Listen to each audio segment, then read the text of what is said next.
Welcome to San Diego Integral, July 10th, 2021. Welcome to San Diego Integral. Hi, I'm Liz Brady and I'm a member of San Diego Integral's leadership team. We have an exciting presentation today. It's the aftermath of modernity. How did we get here anyway? And presented by Karen Voorhees.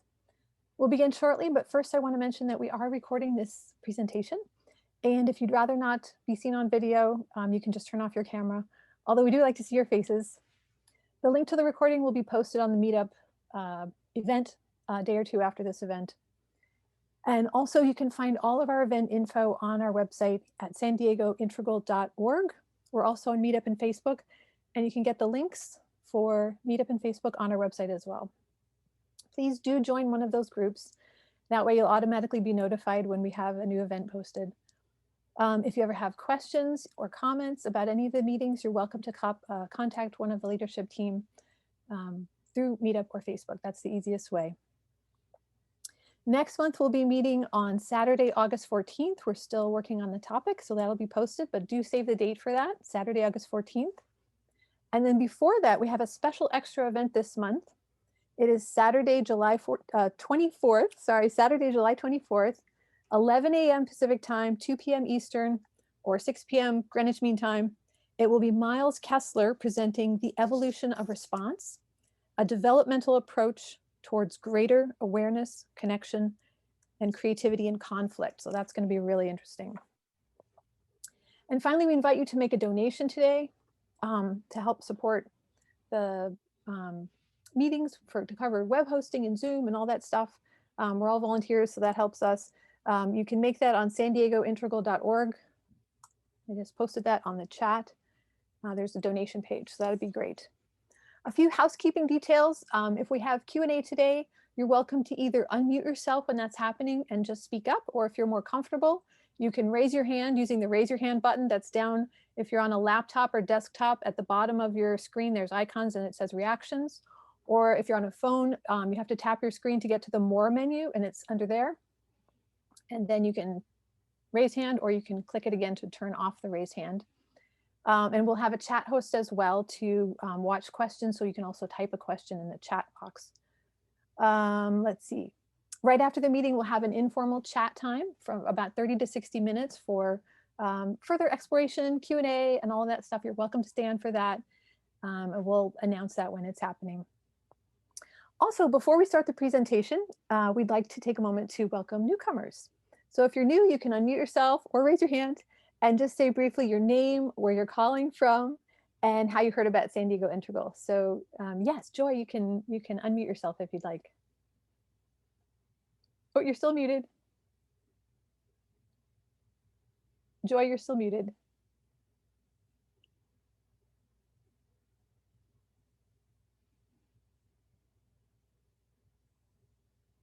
There it is. There you go. Well, just follow the path. I found Ken Webel's work. I was in sync with that frame of mind and followed it. I got a couple of his books. It's kind of like very interesting, and I really love it because so I'm just begin with a group because I've been doing this journey alone. Where are you calling in from? I'm calling from San Diego, California. Okay, great. Well, welcome, Joy. Yeah, thank you. Yeah. Anyone else?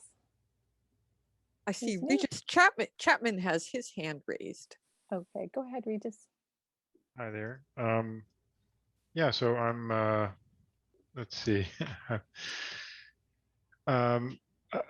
I read Ken Wilber's work years ago when I actually lived in Boulder, and I was an athlete and coach of athletes, and then eventually gave up everything I owned and went and lived in a Hindu monastery for a number of years. And then when I came out of there, I built this place, which is a work of art disguised as a building with sacred geometry and Hindu things all buried inside of it. I'm a lifelong techie. I work with the Token Engineering Commons as like a kind of professional conscience for them, and using spiral dynamics, integral, nonviolent communication. I've recently developed a thing called virtuous cycles that kind of works with a Cynefin framework and some other things. Decolonization work, because I work for a native band, so I'm a bit of a polymath. I do a lot of things well. So yeah, so that's a short version of me on podcasts and other stuff, teaching and talking about all that lately. So yeah, I learned about it from, I'm in Nanaimo, BC, Canada. I learned about it from the presenter today, who's in the Mutation Salon. And I'm a participant in the Integral Artist Group and other Spiral Dynamics groups as well. So Great, thanks. thank you. Welcome, Regis. Any other newcomers? You just say hello, where you're calling from, how you heard about it.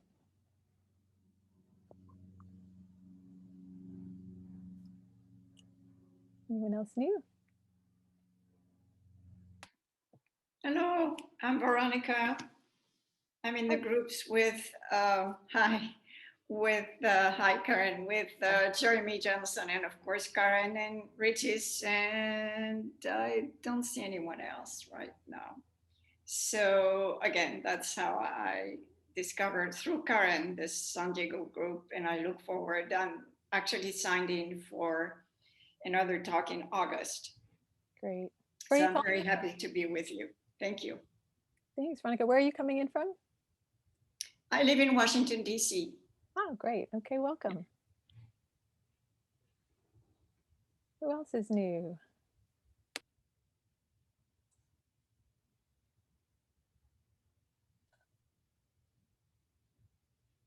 Anyone else? I see a lot of familiar faces. Anyone else new?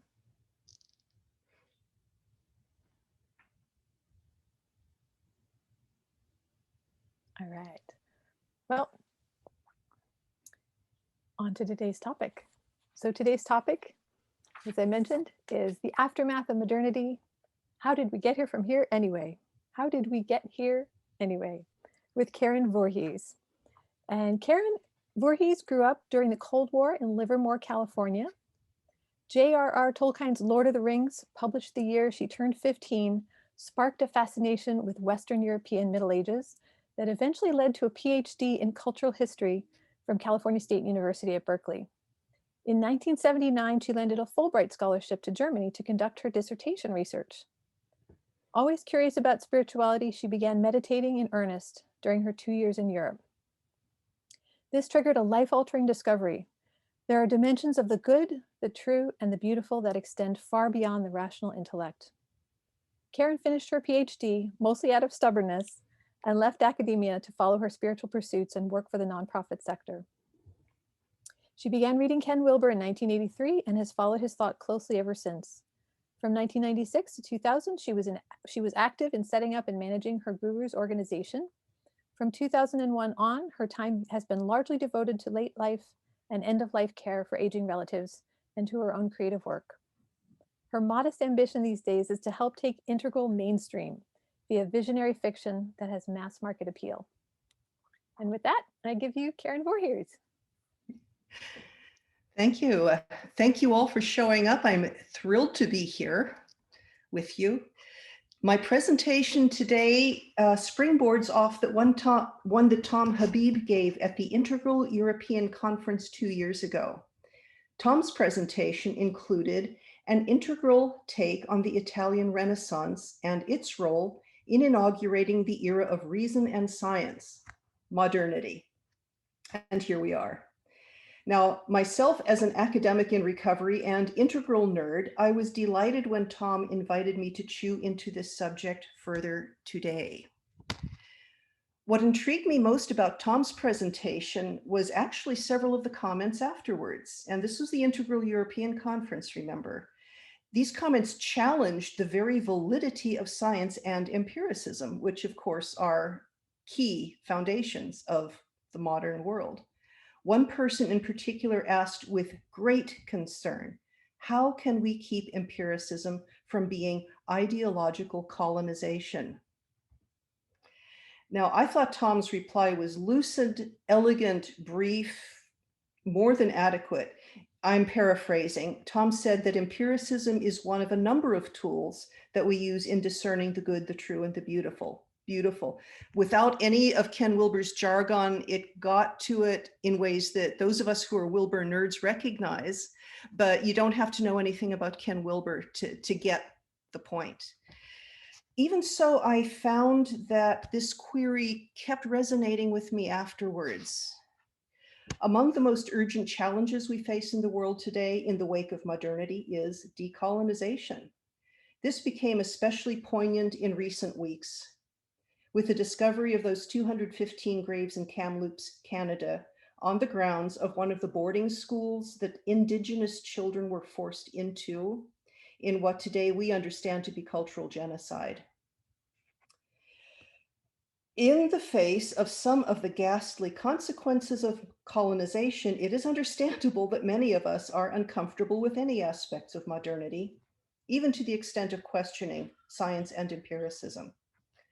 So as a Wilber nerd, I began preparing for this presentation by assuming that the challenging questions and comments at the end of Tom's presentation 2 years ago could all be adequately addressed from within Wilber's system.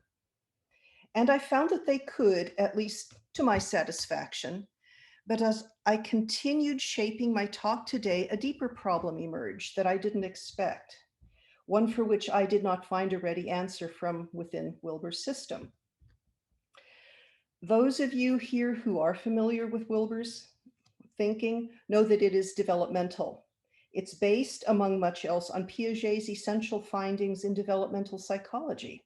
Now, I know that many of you in San Diego Integral are therapists, and so you would probably know Piaget's work a lot better than I do, because I only know it through Wilber.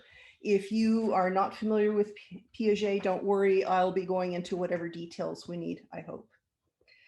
The dilemma that I stumbled across is this: how can we apply any developmental model to the emergence of entire cultures, as Wilber's system does, without profoundly disrespecting and denigrating the earlier arising cultures, especially indigenous cultures?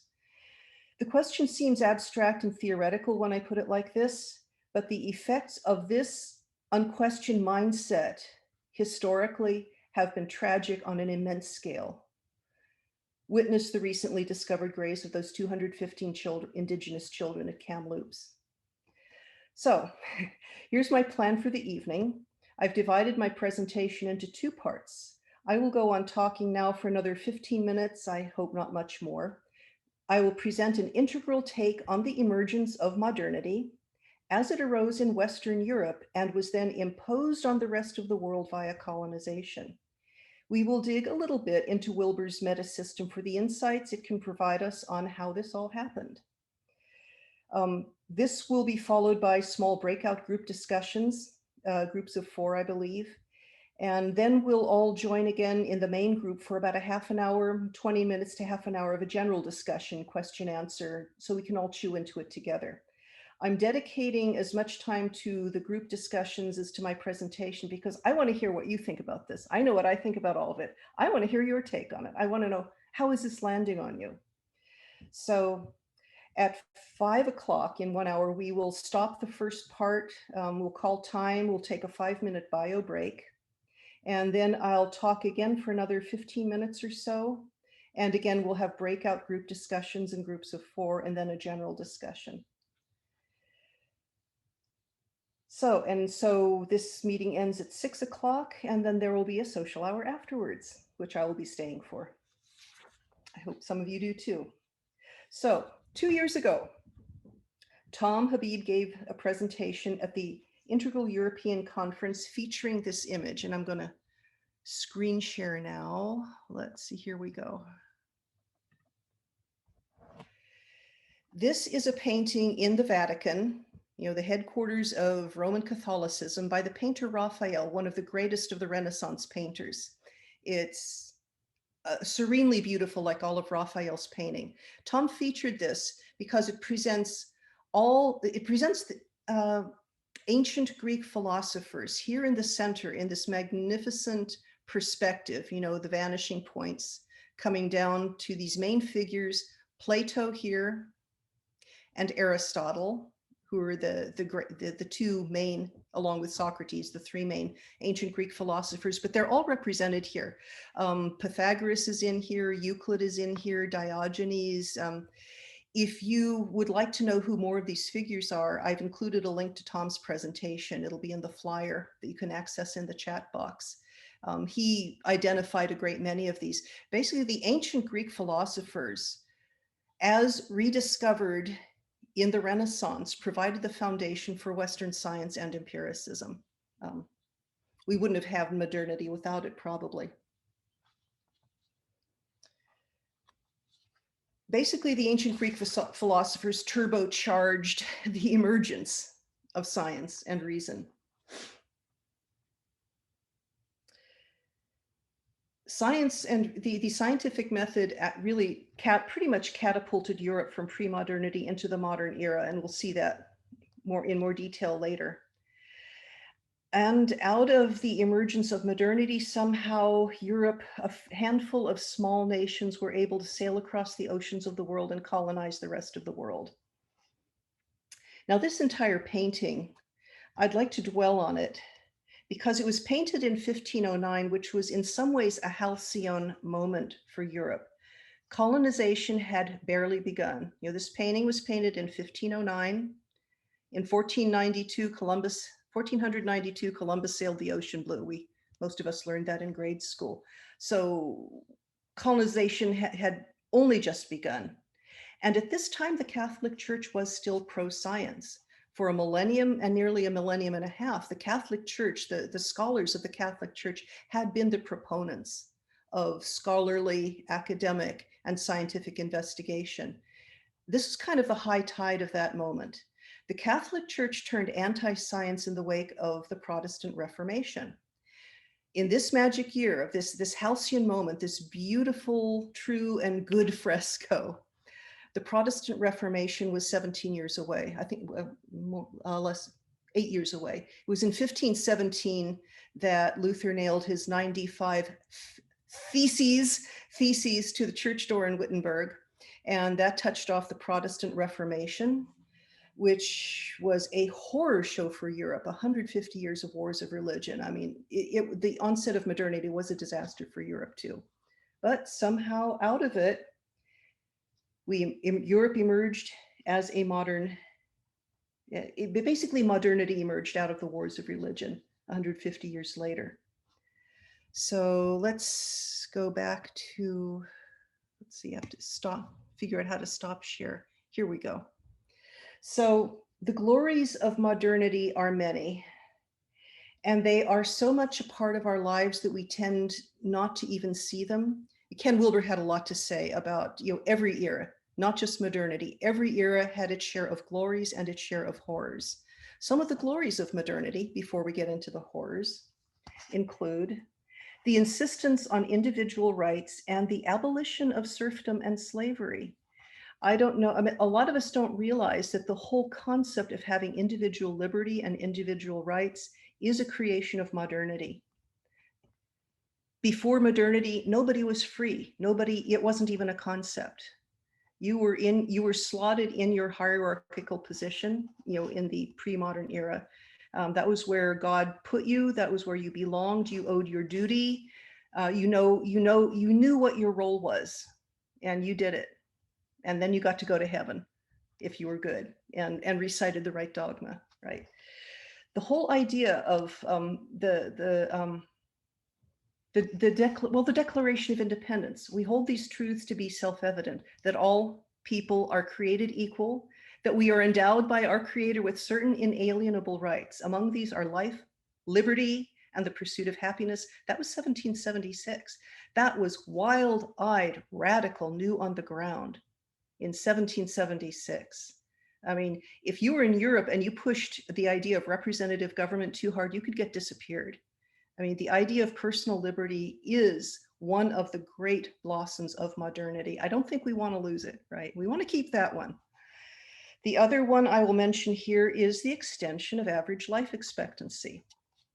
Up until about 1800, average life expectancy, everywhere in the world was about 30, plus or minus a few years, depending on where you lived.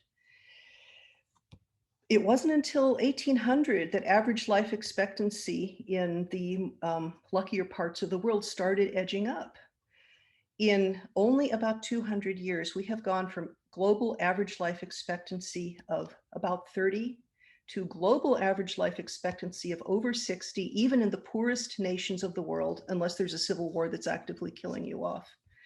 And in the most fortunate parts of the world, 80 years. I mean, that too is a product of modernity. And I don't think we want to give that one up either. Well, those are just two of the biggies, of the glories. Today, we're going to move on to some of the horrors, one of the horrors in particular.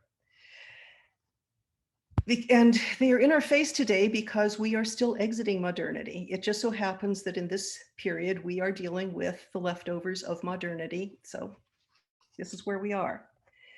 So having made this point, I'd like to move on to a chart that I grew up, and now I've got to figure out how to share screen again. You can tell I'm a bit tech challenged. Here we go. This is a very busy chart. Please don't worry about the details. I'll be going over the main outlines, the concepts behind why I drew this up. I'm not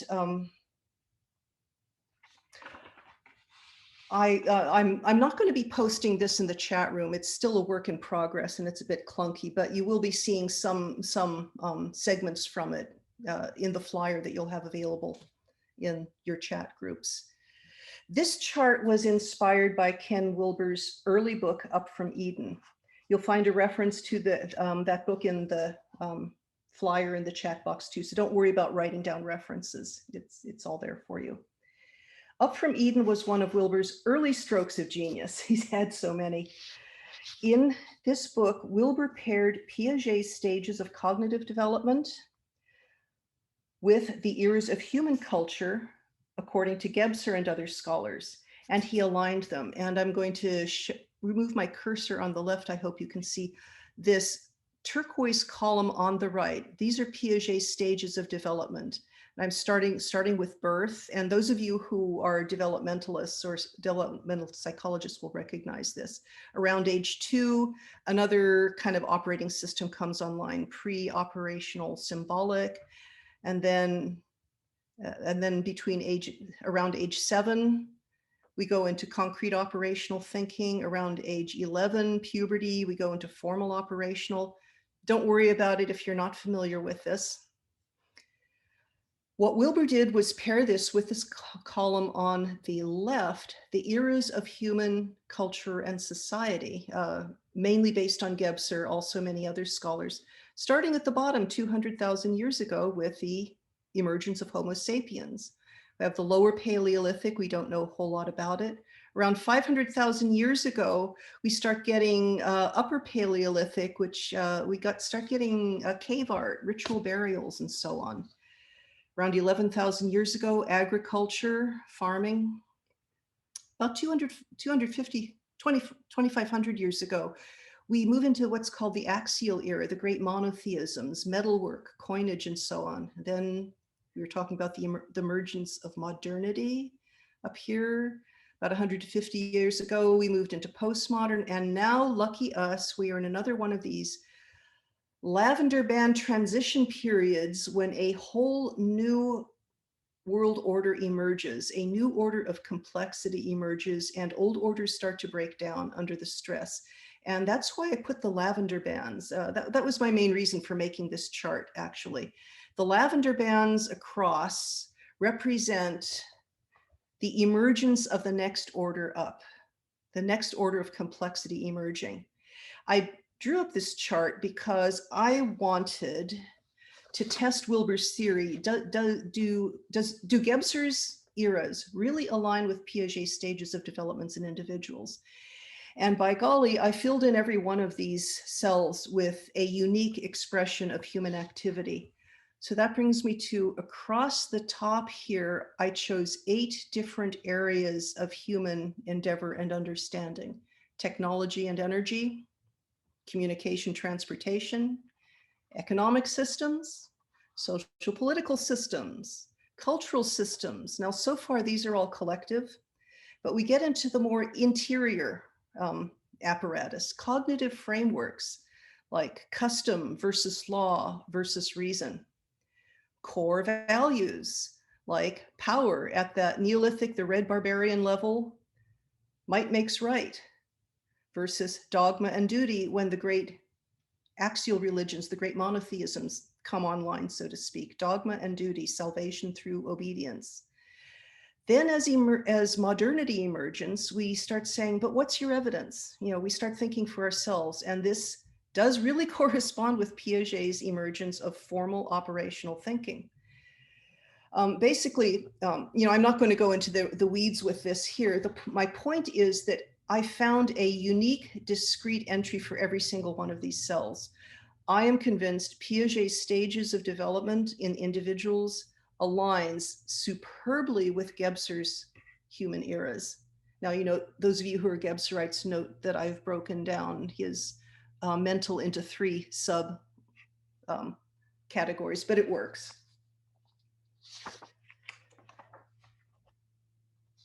I first read Up from Eden, the book this is based on, in 1983, when I was still working on my PhD dissertation in the humanities. As a cultural historian, I found this collation to be compelling. To me, this landed on me like Newton's 3 laws of motion landed on Europe in the late 1600s. It was like Newton came up with 3 very simple laws of motion that suddenly made profound sense of thousands of years of meticulous observation of the motions of the planets. So for my personal taste, Ken Wilber is not the Einstein of consciousness, he's the Newton of consciousness. For the Einstein of consciousness, I'd nominate Jung, but I disagree with Wilber on Jung. I do disagree with Wilber on a few things. Any rate, Wilber's pairing here of Gebser and Piaget had that effect on me with all of human history. And in the nearly 4 decades since I read this book, I have not found any serious contradictions. It still holds. So a few years ago, I started drafting this chart because I wanted to test the theory, if it really held together. It does, when I look at it in detail. This chart still correlates all of human cultural history that I know about.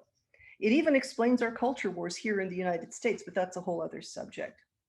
So let's, I think that's enough of the chart for now. We'll come back to it.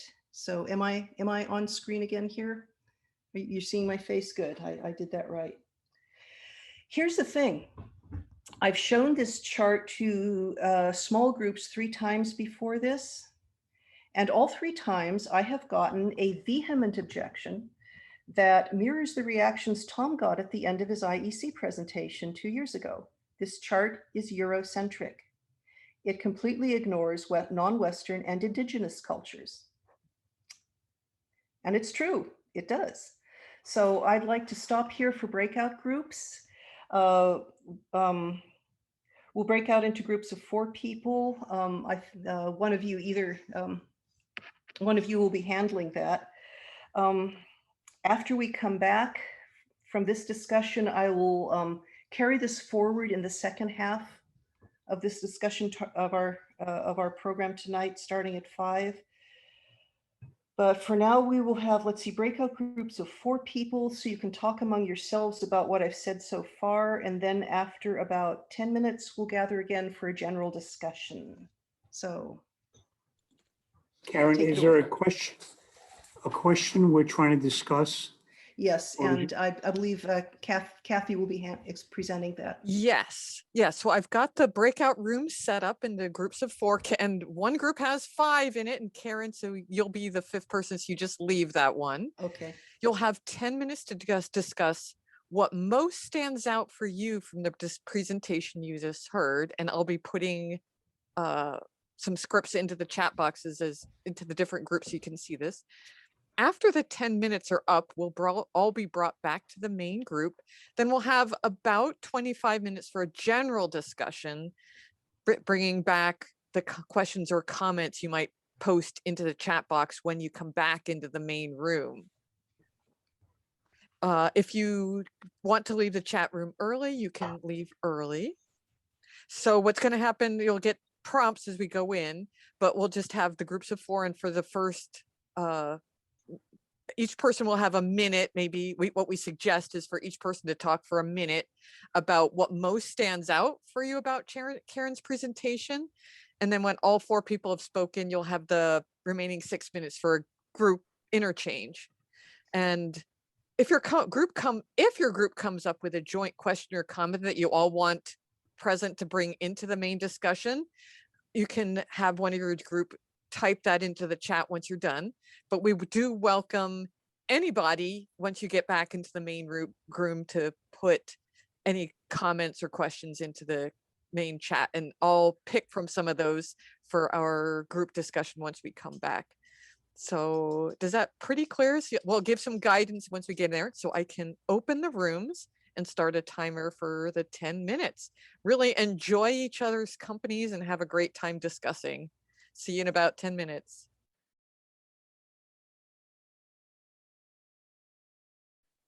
Okay, I can tell from the expressions on people's faces, this was really rich.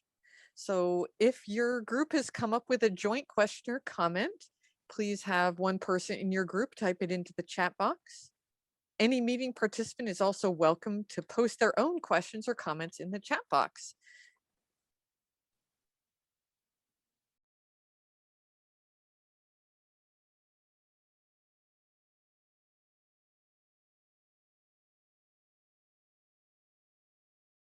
Or if people are shy about typing things into the chat box, we'll have people raise hands. I think they're on the way. We had a question, so I think that's being typed by Patricia as we speak. That may be the case for a few other people.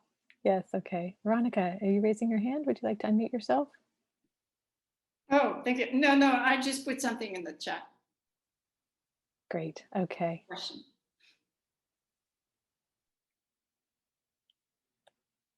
Yeah, Veronica, I'm not sure what you mean. Maybe you can clarify or say a little bit more about your question. It says, how do we make the goal of decolonization?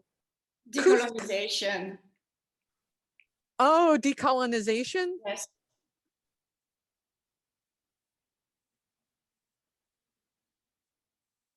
Karen, is that something you'd like to address?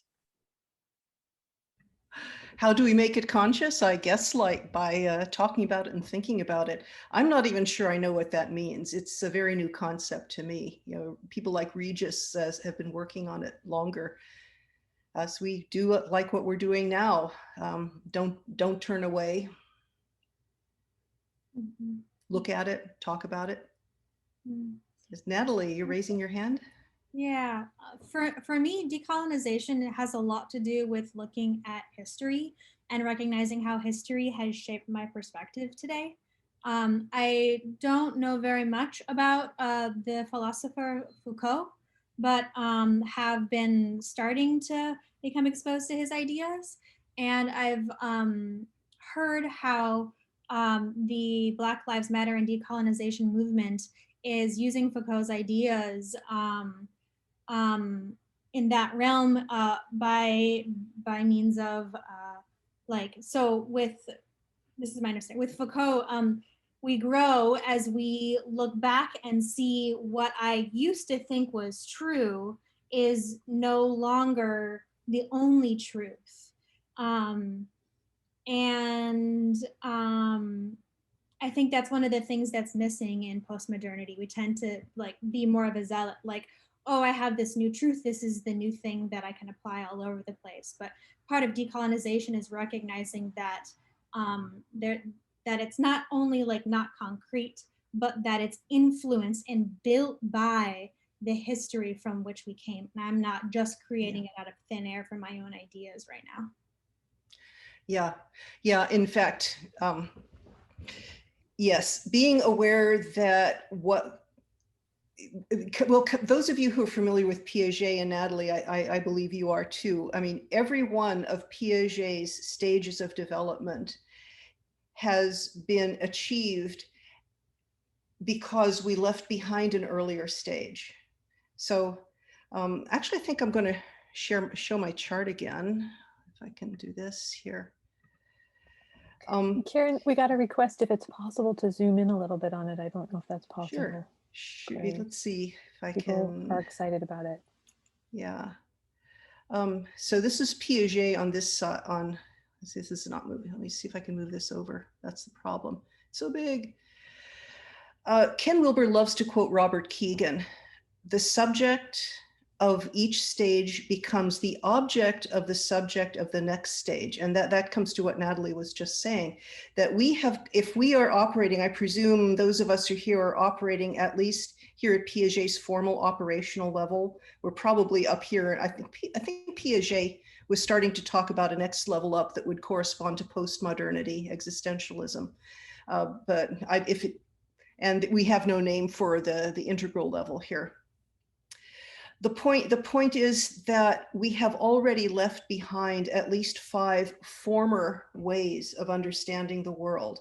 This is just normal development. Children, we all went through this as children. And I think Piaget did a famous experiment. I'm going to paraphrase it and maybe mangle it, but you take a 4 or 5-year-old and you show them a big cube, like, a big cube that's orange on one side and green on the facing opposite side. And you set that cube on a table between you and the 5-year-old. And you say, with the orange side facing the 5-year-old. And you ask the 5-year-old, what color do you see? Oh, I see orange.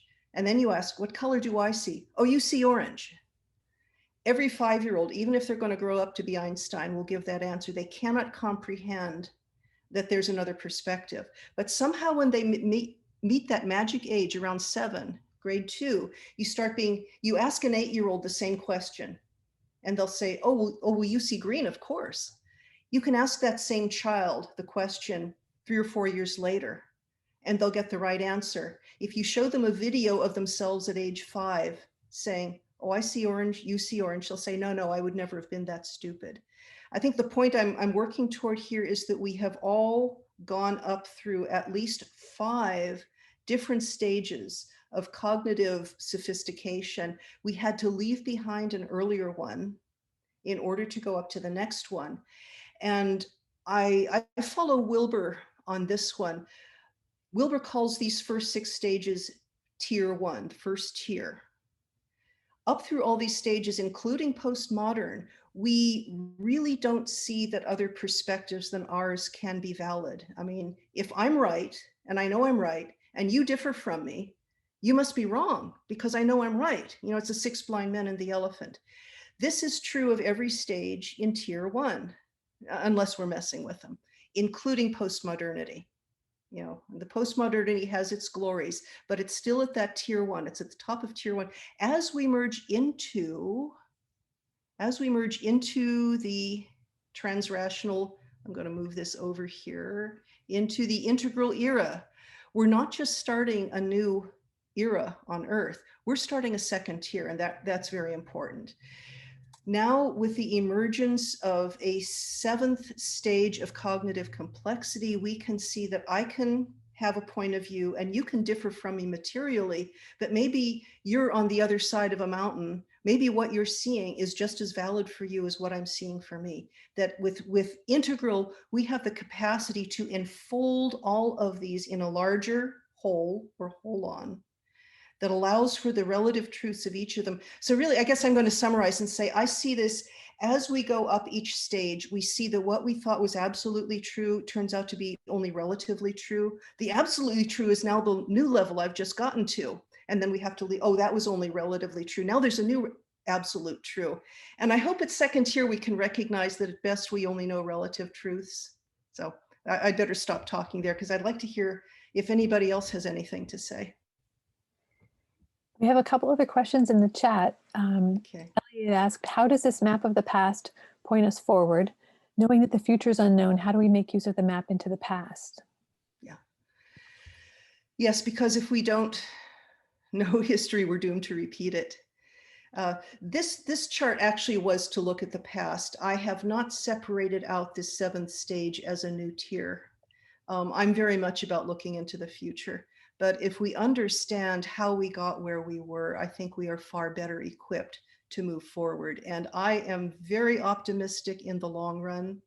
about our new integral world order. We've been through six so far, six major changes of era. That's these lavender bands across here. Each one of those tends to present as a dark age in human history. They tend to be eras of great volatility. And this pattern, this deep pattern holds true for the physiosphere and the biosphere. In physics, if you change states, you go through a period of phase change where things are very volatile. For instance, if you're going from liquid to gaseous, there's a period of great volatility, and then the transition's over and you're in your new stable phase. In biological evolution, you have periods of more or less stability, and then you have periods of great change, of a punctuated equilibrium, I think it's called. The punctuation points tend to be very tumultuous. This pattern repeats in human history. It's one of the points of this chart. In human history, these periods of phase change tend to be dark ages.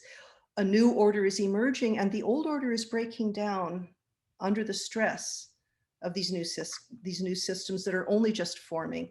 And so the people who are living through it tend to experience it as a dark age. They're certainly very tumultuous. Now, my hope is that these dark ages have gotten shorter and shorter. They tend to come faster. So I'm hoping that this one won't last too long. But I'm hoping that looking at this history, I see a lot of hope to expect a new world order will emerge. I think it will be integral. Probably everybody here is doing something to help make it integral, to make it a better version of itself. So yes, by really understanding the larger trajectories of the past, I think we can see where we're likely to be headed and then fine tune kind of the specifics, maybe avoid a few Titanics if we can turn the ship a few degrees in enough time. Just even just turning the ship by 1 degree, we can avoid that iceberg over there. So understanding the past is the key to a pleasanter future. Great. Stop there. So we have a couple questions in chat, but also Sally has her hand raised. So I'm going to say, why don't Sally, we go ahead and you can unmute yourself and ask your question. Sure. So it's more just feedback from our group. What we sort of had discussed was that, well, for example, when I first came across the spiral dynamics map, I just thought, what new highness kind of supremacy is this? And it's mapped out. It's like, and then I realized that was my green part, which had an allergy to any kind of a hierarchy. That was my green voice. And then slowly but surely, I realized these, as Wilber calls them, natural. I'm not sure if that's the right word. Haven't come up with a better word yet, but the natural hierarchy is not based on genetics, skin, IQ, all the typical supremacies, not gender. It's based on value. So that was a whole new amazing insight for me, that this is democratically available to anybody, not based on race, gender, anything. But then I began to realize, actually, these aren't available to everybody unless there's a certain amount of privilege, because you need the economic structures and the life conditions to support that growth up the spiral. So in fact, it's not democratic. I've never understood how this, you know, some people get the privilege of moving up the spiral and others don't. It's not a fair thing. So my green voice comes on board again and says, this isn't fair. And then I have to start understanding the natural order of hierarchies. So that's a really interesting thing. But once you start doing that, you have to understand there's abuse involved if you're imposing your worldview on anybody who's not ready for it. So that's even in the home. My teenager may be red, and if I'm expecting him or her to be blue before they're ready, that's not right. You can't rush somebody's progress up the spiral. You can't expect people in Afghanistan to be scientific. You know, it's just a whole lot of acceptance has to come on board with this. Like, the orange part in me wants to race to the goal and the perfection of having everybody have the same things in life. Why can't I solve this problem? So I'm looking at my own spectrum of voices, even as I look at this map. It's so complex and beautiful. So understanding the abuse and the impact of worldviews is kind of all the work we're doing at the moment with Black Lives Matter and Me Too. And it's part of the green work of decolonizing that one worldview that dominated with the dominator hierarchy. And the other interesting thing is before green, you can't even really look inside yourself.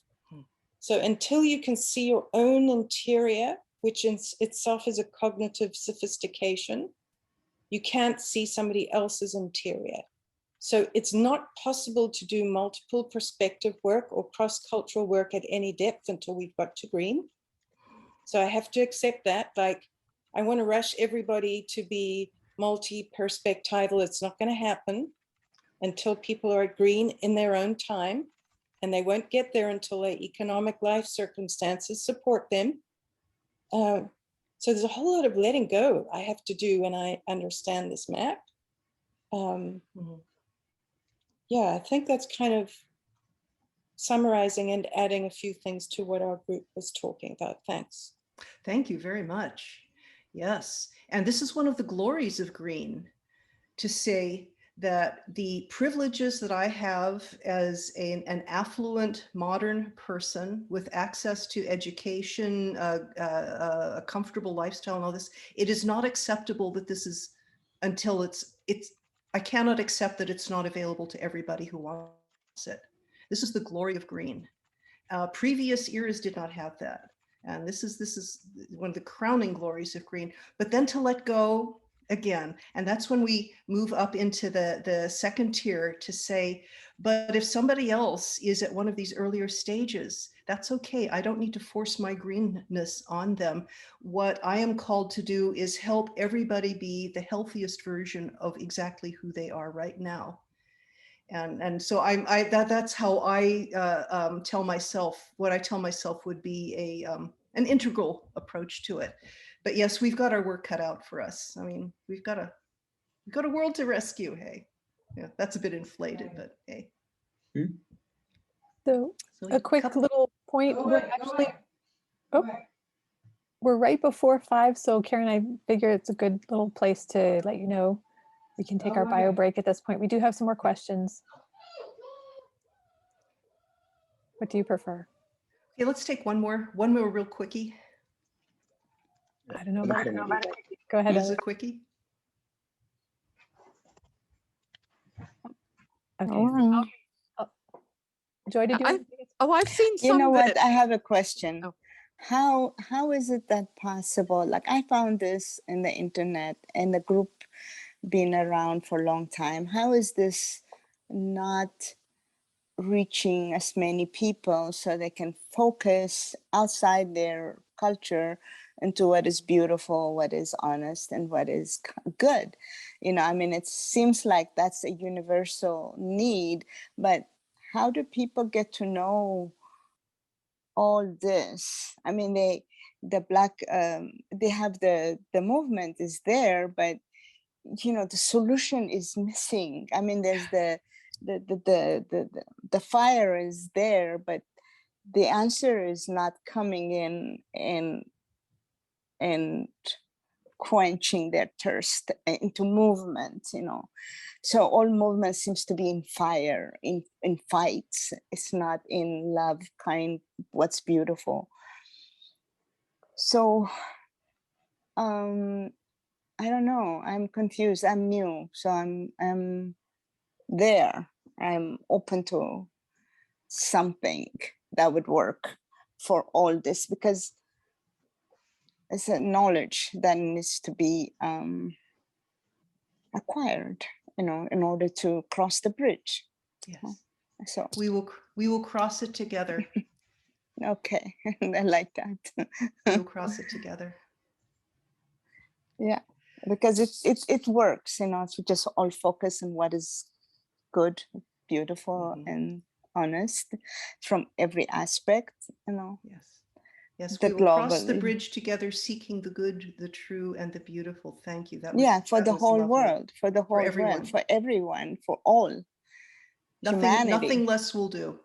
Okay. Thank you. That was beautiful. And this is a perfect time to take a 5-minute bio break, and then we'll come back and I'll blither a little bit more. Okay. Great. Thanks, everyone. See you in a minute. All right, we're at 5 minutes. Bio break proclaimed ended. Everybody Okay. had a time to jog around the block, make themselves a meal, get their facial done, and we're all refreshed.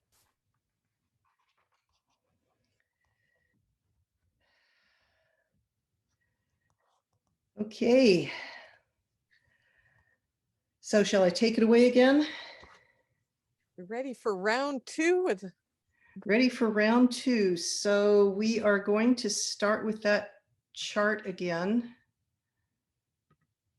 Here we go. Let's see if I can move it so it's. If I can jump in briefly, Karen, Sure. what I recommend people do is take a shot of the chart with your camera. That way you can zoom in on it without having to put your face up into the screen of the computer.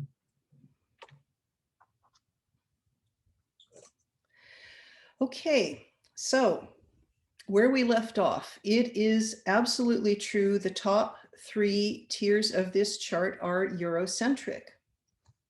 Why?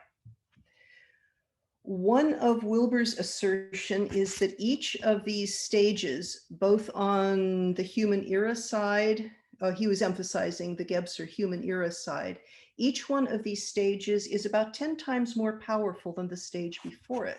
And this is certainly true just even in terms of the technologies that were available, going from stone tools to nuclear power. I mean, wow. I think this is where we look for an answer as to why this chart's top 3 rows are all Eurocentric. Thanks in part to the ancient Greek philosophers and to some of the scholars of the High Middle Ages, I have to say.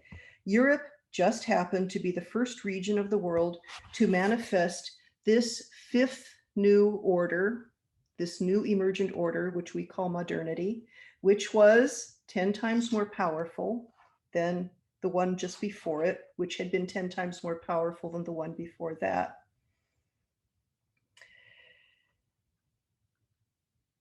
And this transition, it's worth noting here, this transition from pre-modernity to modernity, if we go across the chart, it corresponds with the emergence in individuals. You know, a plurality of individuals in the society went from concrete operational thinking to formal operational thinking, the emergence of reason, science, think for yourself, mass education, democracies versus authoritarians, we have capitalism versus socialism, and so on. With this shift into science, empiricism, modernity, suddenly the scale was global for the first time. A handful of tiny nation states had the power to sail across deep oceans for the first time in history and conquer the rest of the world. Europe got there first. Within only a few centuries, it had conquered the rest of the world. None of the other parts of the world had a chance to catch up on their own terms and invent their own version of modernity, or whatever they might have called it. Now, I think it's important to remind ourselves here that each of the previous emergent stages, let's see, shall I, you want to keep the, I'm going to ask, shall I keep the chart up? I'm going to ask Kathy, shall I keep the chart up or shall I go back to my face? What do you think? I could do either way. Are you tired of the chart or do you want to keep looking at it, Kathy? I am seeing people still look, like some people are really looking at it, but let's keep the let's chart go back up. to the, Okay, we'll keep the chart up for now, because I think it's to remind ourselves here that each of the previous emergent stages also had a very destructive effect on the earlier stages. They just were less powerful at it. Now, Europe emerges into modernity, colonizes the rest of the world, and here we are. Now, one of the things my chart also shows is that the emergence of each of these new orders of complexity of human society on the collective side happened very roughly in order of magnitude faster than the one before. You know, the changes are speeding up. The changes are still happening faster and faster. So the other parts of the world never had a chance to develop their own version of modernity. And that is why the top 3 sections of this chart are Eurocentric, which now brings me up against the deeper issue that I found myself wrestling with. I'm sure many of you have been wrestling with it all, much longer than I have. Let's see, I'm going to go back to I'm going to stop sharing now. Let's see, okay. I believe I have read that Piaget's model of cognitive development has been tested in over 40 different cultures worldwide. It's considered to be extremely solidly established. Some of you would know more about this than I do. I mean, it's established. And Gebser's understanding of the history of human cultures is unsurpassed in my experience. I've taken Jeremy Johnson's Gebser course twice now, and oh my God, Gebser's profound and immense knowledge of human culture is just, I don't know anybody else who can match it. So this scheme that cross-correlates the two, Piaget and Gebser, is certainly robust in 40 decades of my own experience. We can't just dismiss it because we find certain aspects of it troubling now. Furthermore, other developmental hierarchies map incredibly smoothly onto these. Spiral dynamics, Maslow's hierarchy of needs. In fact, Ken Wilber, in his book Integral Psychology, presented over 100 developmental schemes, and they all map onto each other. We're onto something pretty profound here. So, and this is where I come up against my very big problem. But doesn't any developmental hierarchy that applies itself to entire cultures profoundly and unjustly demean the earlier arising cultures and dismiss them as being less mature? Now, Piaget's pre-operational stages are in individuals the stages of early childhood. So if we equate Piaget's 2 precognitive stages with, say, the foraging and early agricultural phases of humanity, basically it's implying that the people who live or have lived in these eras are in the childhood of humanity, right? And it is precisely this implicit assumption in all previous stages, up until Green at least, that has resulted in such horrors as 215 graves of Indigenous children in Kamloops, Canada, who were abducted from their families, forced into boarding homes that were understaffed, under-budgeted, and I don't know, I really don't know why this particular thing triggers me the way it does, but it really does. I mean, the idea of these children being kidnapped for their families and forced into these boarding schools that were so abusive in every way. Anyway, grappling with this issue has opened my eyes a bit as to why so many of my friends in integral and meta-modern circles are deeply wary of developmental models in general. Now, we expect that at Green. You know, Green is kind of anti-hierarchy and anti-structure by definition. But even some of my meta-modern and integral friends are very wary of any developmental schemes. And I think now I get it, you know. So my response so far has been to try to imagine a second-tier integral world order, the world order that we hope is emerging now, a next new emergent stage that can embrace all the stages that have manifested so far and do justice to all of them without denying the validity and practical value of developmental hierarchies such as Piaget's and Gebser's.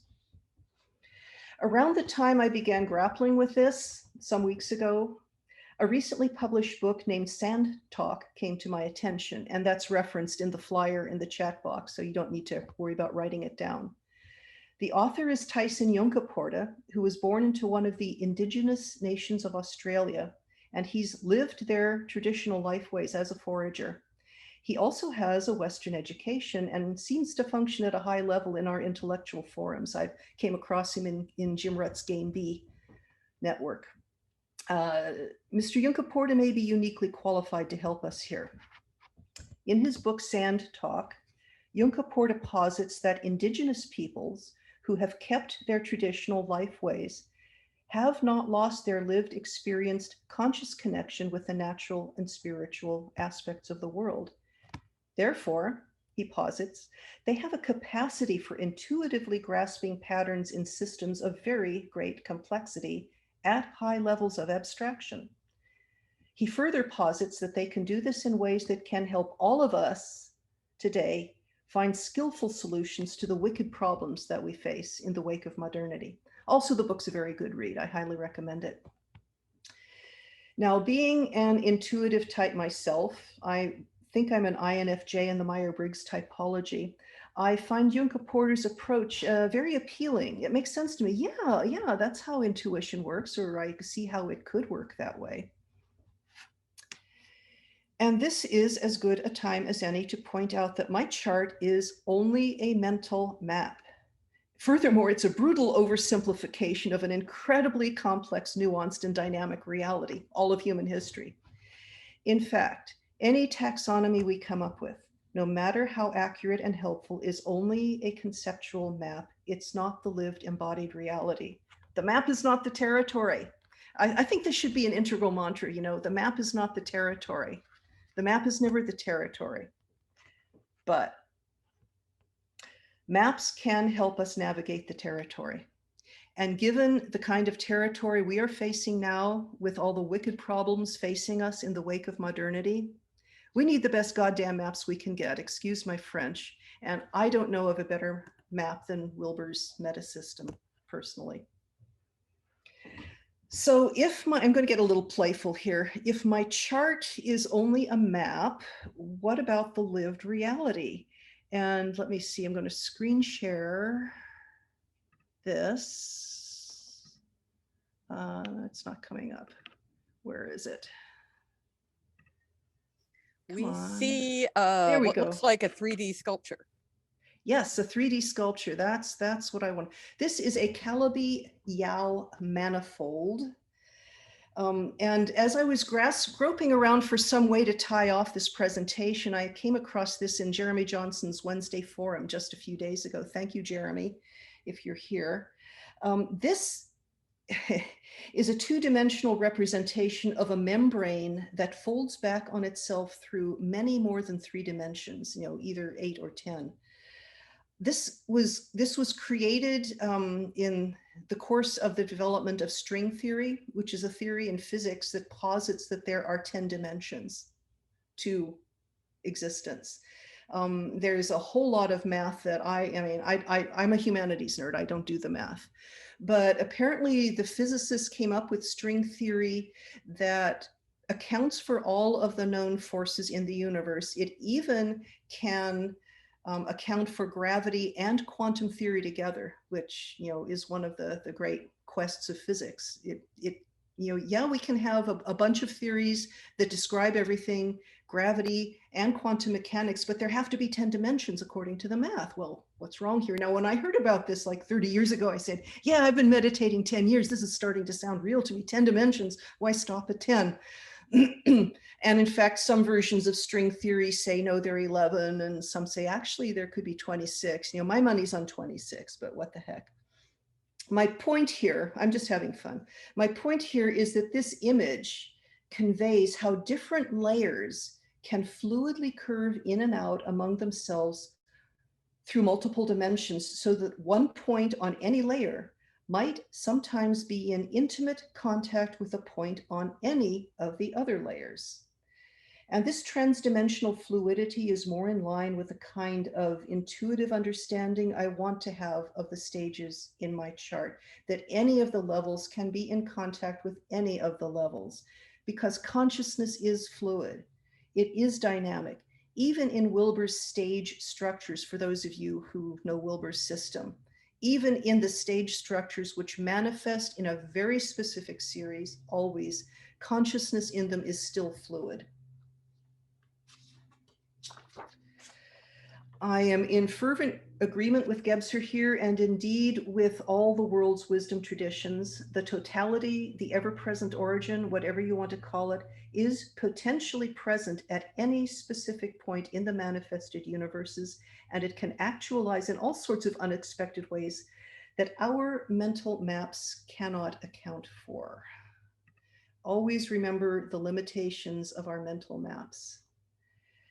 So let me see, I think I'm going to go back to my chart one last time, if I can manage it. No? What are you seeing my chart, or are you seeing the Calabi-Yau manifold? We're seeing your chart. You're seeing the chart, good, that's what I wanted. In the three-dimensional universe that we live in as embodied beings, and that we perceive with our physical senses, each one of these historical stages has emerged in this very specific order. I'm now starting to play with seeing the emergence of these stages, with the emergence of each next stage as an actualization of a potential that's always present. The potential is always present, everywhere, at all stages. Or maybe these stages are a precipitation into 3 dimensions from the 10 dimensions of string theory. Now, I'm just being playful again. My point is that the actualization of each of next stage out of latency and the hands-on access to the power that comes with that stage always comes at the cost of a narrowing of awareness. My metaphor for this is like listening to a channel on a radio. If I want to tune in to a station and really hear it, I have to tune into a very specific narrow bandwidth in order to hear the station of my choice. I have to tune out all the others in order to narrow down and really focus on that one. And that's what I see these previous 6 eras of history as doing. They have filtered out other potentials in order to actualize a specific bandwidth, in a sense. So as I see it, the focus on the development of the intellect in Piaget's operational stages has come with a cost. As individuals and as societies, the cost has been the loss of awareness of the subtle energies in nature and in ourselves. That's not to say that nobody in modern societies has access to the subtle energies. Some of us do. I think I read about 20% of people are psychic or something, but we've lost a whole lot of it. And the indigenous peoples, some of the indigenous peoples, the argument goes, maybe they've kept it. So now I'm working with another metaphor. Now that I've read Junke Porta's book, Sand Talk, the metaphor I'm working with now is of the Kaiser medical system, which uses general practitioners, primary care physicians, to serve as the gatekeepers to all of the specialists. General practitioner MDs are the gateway to the Kaiser system. They have not gone very deeply into any of the specialties, but they have some familiarity with all of them. And therefore, when a patient does need the help of a specialist, their primary care physician can recognize that and direct them to the right specialist. And I think the Kaiser system is about as effective as medical systems get in the United States. At least I do admire their use of primary care physicians, generalists. So I'm now wondering if we can think of the indigenous peoples of the world who have survived up until today. Can we understand them as generalists of consciousness? Maybe they do have, according to Junke Porta, maybe they do have a more fluid and ready access to all of the stages, both Piaget's and maybe even the human eras. Maybe they have a more fluid access to all of them because they have not specialized in any of them. Well, I'm theorizing here. I'm groping, you know. I'm still looking. We're crossing these bridges together, folks. What can I say? In conclusion, with our incoming new integral era, it's all coming back around again full circle. Here at the start of a new second tier, we can finally understand that every one of these stages has its appropriate place, its essential place, its equal value, and its essential role to play as we go forward together. Maybe we can think of the indigenous cultures that have survived to the present day as holding the circle for us. Maybe what they've been holding is a 10-dimensional sphere of consciousness. I don't know. But by not specializing, by remaining generalists in the generalists of consciousness, maybe they can help us reintegrate all our levels and stages into a new world order in which all parts contribute to a harmonious whole, all are equally and appropriately valued, and all are able to thrive together. That is my personal hope for the incoming integral world era. And that ends my blithering phase of my presentation for tonight. And thank you so much for your attention. Right, so we're going to have more breakout rooms. Thank you so much, Karen. I made an executive decision and said part of the reason we're here is to get to know different integralists. So it automatically kept us in the same groups, but I said, let's have us meet with different people. So we'll have a similar format for this set of breakout rooms that we've thrown the dice, and you'll be in with a different person, different groups of people. So again, we'll have 10 minutes to discuss what most stands out for you in this presentation. After the 10 minutes, we'll all be brought back to the main group. And what we're suggesting is at the start of the breakout group, when you get into your group, is to make sure each person gets a turn for about a minute just to say what really stood out for them most about what Karen was just talking about, and maybe what you saw in the chat rooms. And then after you each get a minute to say what you'd like to have, then we can have group engagement. So I'll send you all off and really see what you gather, and collect some comments for after we get back. We'll have some time to continue our group discussion. So here you all go.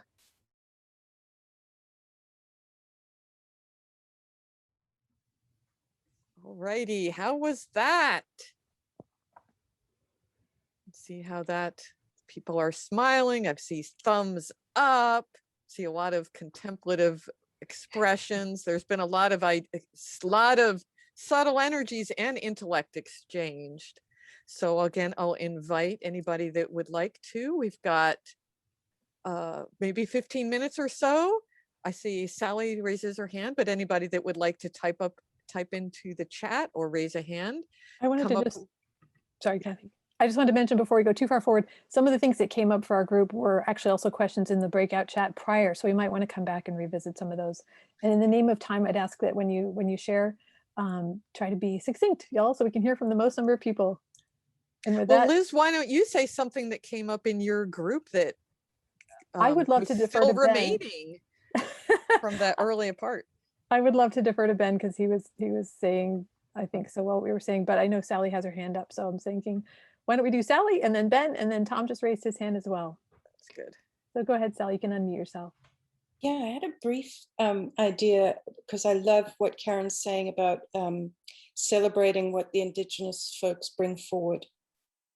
If you think of being and becoming as a polarity in the world, and if you look at the trajectory across the spiral, it seems like it's a movement from being through to becoming in orange, and perhaps back down more towards being in the second tier. If you step back and look at it, it's almost like a rhythm. Mm-hmm. And the gifts of the First Nations, that they're still deeply connected to being. Yes. And there's so much trauma that we impose on them as we make them become. We, Western white people, we're all about becoming and doing, which is gorgeous and toxic for other people. So this sort of, as babies are born into infrared, they're just in this oceanic oneness. And as they develop up and up towards orange, they're becoming more and more individuated and separated. And then there's a trajectory towards more and more integration, towards another second tier level of oneness. Mm-hmm. So it's almost like there is a circle that Karen referred to. It's the being and becoming circle, actually. And our little view of our human life is just part of that. We're only seeing part of that curve. We're not seeing the full circle, the return to oneness. And this has been around forever. It's the story of the prodigal son. It's the story of the hero's journey, that you have to separate as far as you can, and then you come back into the community and you offer your gift. So I'm seeing all these things now working together. The gifts of the First Nations people is that they're still so connected. And the more we try to make them separate, the more trauma we're doing. So yeah, I just wanted to offer that, Karen, that if you stand back far enough, you can see the big picture of the gifts of moving from being to becoming and back to being again. Yes, beautiful. And I'll just say, yes, I have completely bought the spiral dynamics thesis that the second tier will repeat the stages of the first tier, but I think of it as a higher octave. And yes, I agree with everything you said. And I will just quote T.S. Eliot: "We will not cease from traveling. We will not cease from exploring. And the end of all our traveling will be to return to the place we started and know the place for the first time." So we return on a higher tier that can integrate everything. Thanks. So who's Ben, next? did you want to go ahead? Sure, thank you. And hello, it's good to be here. I haven't met most of you. I'm actually in Ontario, Canada, and it's Finley, who some of you know, who suggested I come, and I know Eloy a bit because we're in Terry Patton's New Republic of the Heart community. So I want to say how much I appreciated the presentation. I appreciated it for its tremendous clarity, and that allows me to frame some objections to it with specificity. In our group, there was a richness and shared interest in what is in Indigenous cultures that is not being seen by Integral. I framed that based on some lived experience with people in the heart of Borneo about almost 40 years ago, and people who are very isolated from the outside world. And having had that experience, I can't and don't accept the positioning of those people as being in a sort of the stage of individual psychological development of a small child. The level of ability to see into each other's hearts and minds, and to see multi-perspectively. I can't accept a model that thinks that's not true. So that's a starting point. But a lot of what we had to say was veering in the direction of the reconnection with the living world, with living nature, and with the mythopoetic that many of us are touching into in our own lives. And the things that were mentioned included Robin Wall Kimmerer's book, Braiding Sweetgrass, which I was delighted that Marcia mentioned. To give that slightly more context, she's an Indigenous botanist who the three strands of the sweetgrass in the braid of the book are Western science, Indigenous knowledge, and storytelling. And she's weaving herself back into wholeness by trying to reconcile her Western scientific training with her Indigenous worldview. And it feels to me like the next generation book in this direction that is beautiful, poetic, and accessible that everyone here might want to, will be talking about as soon as they read. I also named two specific challenges. I'll be really brief with each of them. One, I think there's a strand of development that consists of ever deepening lived relationship with a particular place that is completely absent from the integral worldview, and that is part of our dissociation that is causing us such crisis now. And in relation to that, I asked the question as to whether the top couple of tiers in the integral view might only exist because they're the contradictions of a deviation from wholeness that is unique to our particular way of living. I would just say that I don't think I could have gotten into the second tier without a sense of place, which I'd never possessed before in my life. So I think the sense of place came to me about the time I was transitioning out of green into yellow and now turquoise. But yeah, I don't think it was possible without what you're saying exactly. And the sense that I got from the native band where I work gave me a gift I cannot repay in terms of that, as well as my wife who owns this place and we built this together. So I totally agree with that. Thanks, Regis. Thank you. Did you want to go ahead?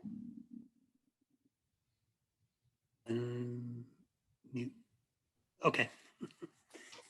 I thought the talk was really good, Karen.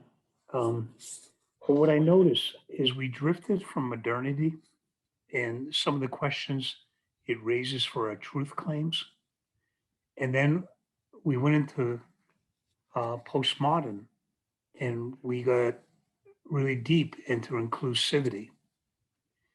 And, you know, I can feel some of the cultural apologies that happen in the, you know, college campuses and the current political debate embedded in exactly what we did as a group. Of course, we don't have a comprehensive map, but we don't want to necessarily get lost. As soon as we begin to acknowledge that it's not comprehensive and that there is wisdom from every stage, then we're doing a reasonable amount of due diligence in order to embody it, as both Sally and Regis said, or Ben said, that, you know, we certainly want to embody and rediscover, to re-know that place, but we don't want to get lost in postmodernity and, you know, the questions that raise. And I could feel this group doing that. And there's almost a value judgment that goes on. That's why Wilber beats on the group. So one more comment. In modernity, and I don't mean to offend the spiralists, you know, there's a lot of data on test construction, and spiral dynamics has very little empirical evidence. Now, the face validity is outstanding. I use it also.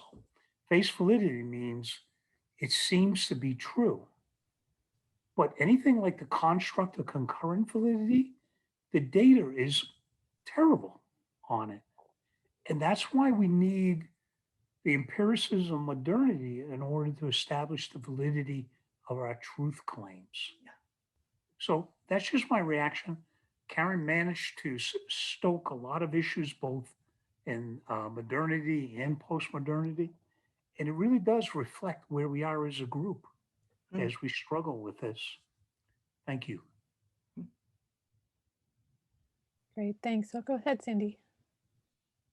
I just have a quick comment in the Integral European. I don't know if any of you saw Peter Mary's presentation. It was in the middle of the night. Tom, you saw it. Like, I just loved it because he really does make these little circles in the whole level thing, and shows how teal is pretty much the same as purple, and then turquoise is the same as beige. So it's sort of like we're coming back around to that, and that's what's so beautiful, because as we're in the second tier, we can totally appreciate all of this. And that's all I want to say. So thanks. Thanks, Andy. And Natalia, would you like to speak up? Similar to that note, I wanted to share a realization that I had from this conversation, where in second tier, if we're going through the stages again, you know, what I'm noticing in our world is we're reaching a stage where we're in a survivalist mode more and more, and that's going to increase over time, and that the world, you know, the manifest world is in survivalist mode.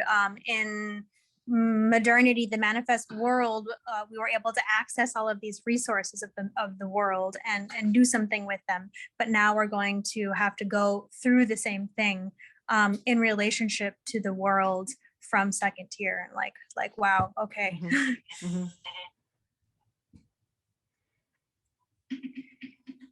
Thanks. Manik, I don't know if I'm saying your name right. Go ahead. Hi, I'm new here. I'm here because Karen's presenting. I know Karen, and she has told me about the group, and it's good to be here. I've gotten into integral theory just more recently than maybe most people here, but just because we're talking about the graves and of the children, and that's very much a very, very well, it's a big moment here for us in Canada, and those of us who've been following it, in terms of following the trajectory of the more recent activism in the Indigenous movements in Canada. It's over 1,000 graves now. Just a few schools have been discovered, but it's not so much just that. And just speaking also to what Ben Wolf said is, I've spent 8 years on this land, and engaging in very many ways in different practices makes these kind of discoveries very personal to me too. There is this very collective sense of the grief, as well as various other things that have been happening both individually and in our groups because of these discoveries and what they mean at this time in history, asking for justice. And what I really want to say here is that it's really not a historical, it wasn't the graves then. For the reality of most people I know, many artists, many people in my networks in Canada, the residential schools were just, they're still middle-aged survivors right now in our groups. They were not that, they're second generation and their parents are still living. This is a reality in Canada. I'm sure it is across the United States too. And it's very triggering for a lot because there's still a lot of violations of basic rights on Indigenous areas of Canada, very basic rights. And there's still a surveillance on children. What I didn't realize and what I have discovered more recently is like birth alerts are still apparently a thing, which is horrifying and very insidious. But so this is very much a live thing even right now for the reality of people in Canada. And I just wanted to bring that to the center of this conversation because it's come up a lot and it's not so much just a thing in the past either. It's very alive. It's very much in the mind, body, and spirit of everything that's going on right now for many. So yeah, and it also feels like a very large, like it's a big moment in terms of moving towards a better future, and there's multiple things happening there too. Yeah, just wanted to say that. Great, thanks, Monique. Joy, would you like to comment? You need to unmute. Joy, you need to unmute. I wanted to ask a question. How much of the past are we using or to go forward with? Like how much of it, for example, Black Lives Matter, slavery, all these atrocities that human beings were capable of doing in the past, from even the religious groups, everything is just wars and all of those things, like Second World, First World, nuclear, whatever we have done as a human species in the past, how much of it are we, gonna learn from it and then move forward, or what? Because if I was to remember all the slavery and all these things, it's gonna create, it doesn't move me to what is beautiful or to what is kind or what is something. It's just gonna put my brain in the past, and then I'm gonna emotionally react to the past and then repeat the past. So sometimes, I'm thinking way out of the box, but when they try to celebrate, either Independence Day or something like that, there's a part of me that leaves that mess, and I don't want to go there. It's just like, I don't know. I'm just like, I want to go forward. Use the past is bad, but can we learn from it, bridge it into creating something new? Actually, the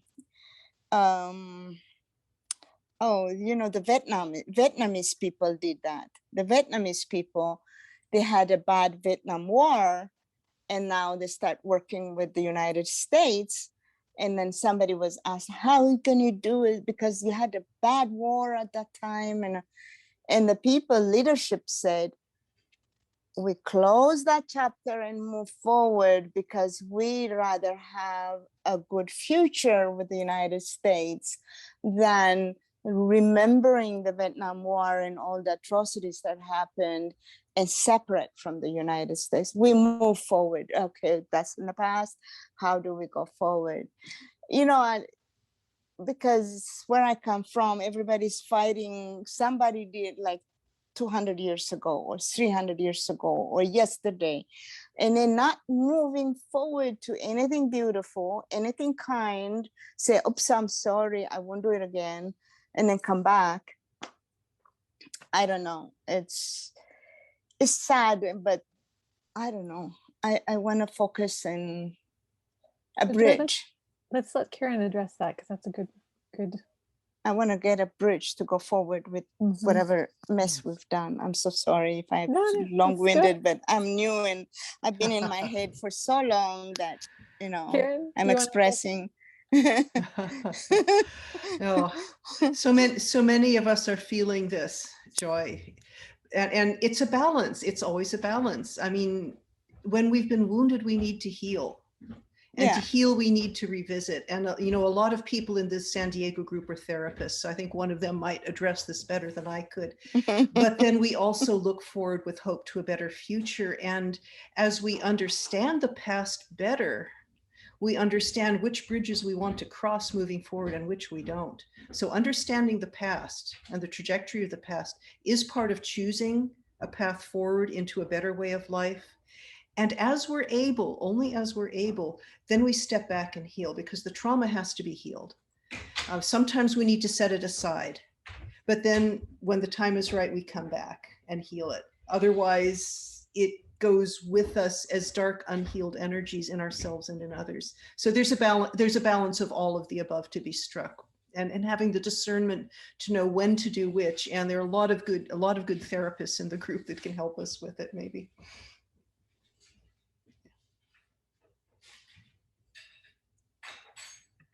Liz, you're muted. Liz, you're muted now.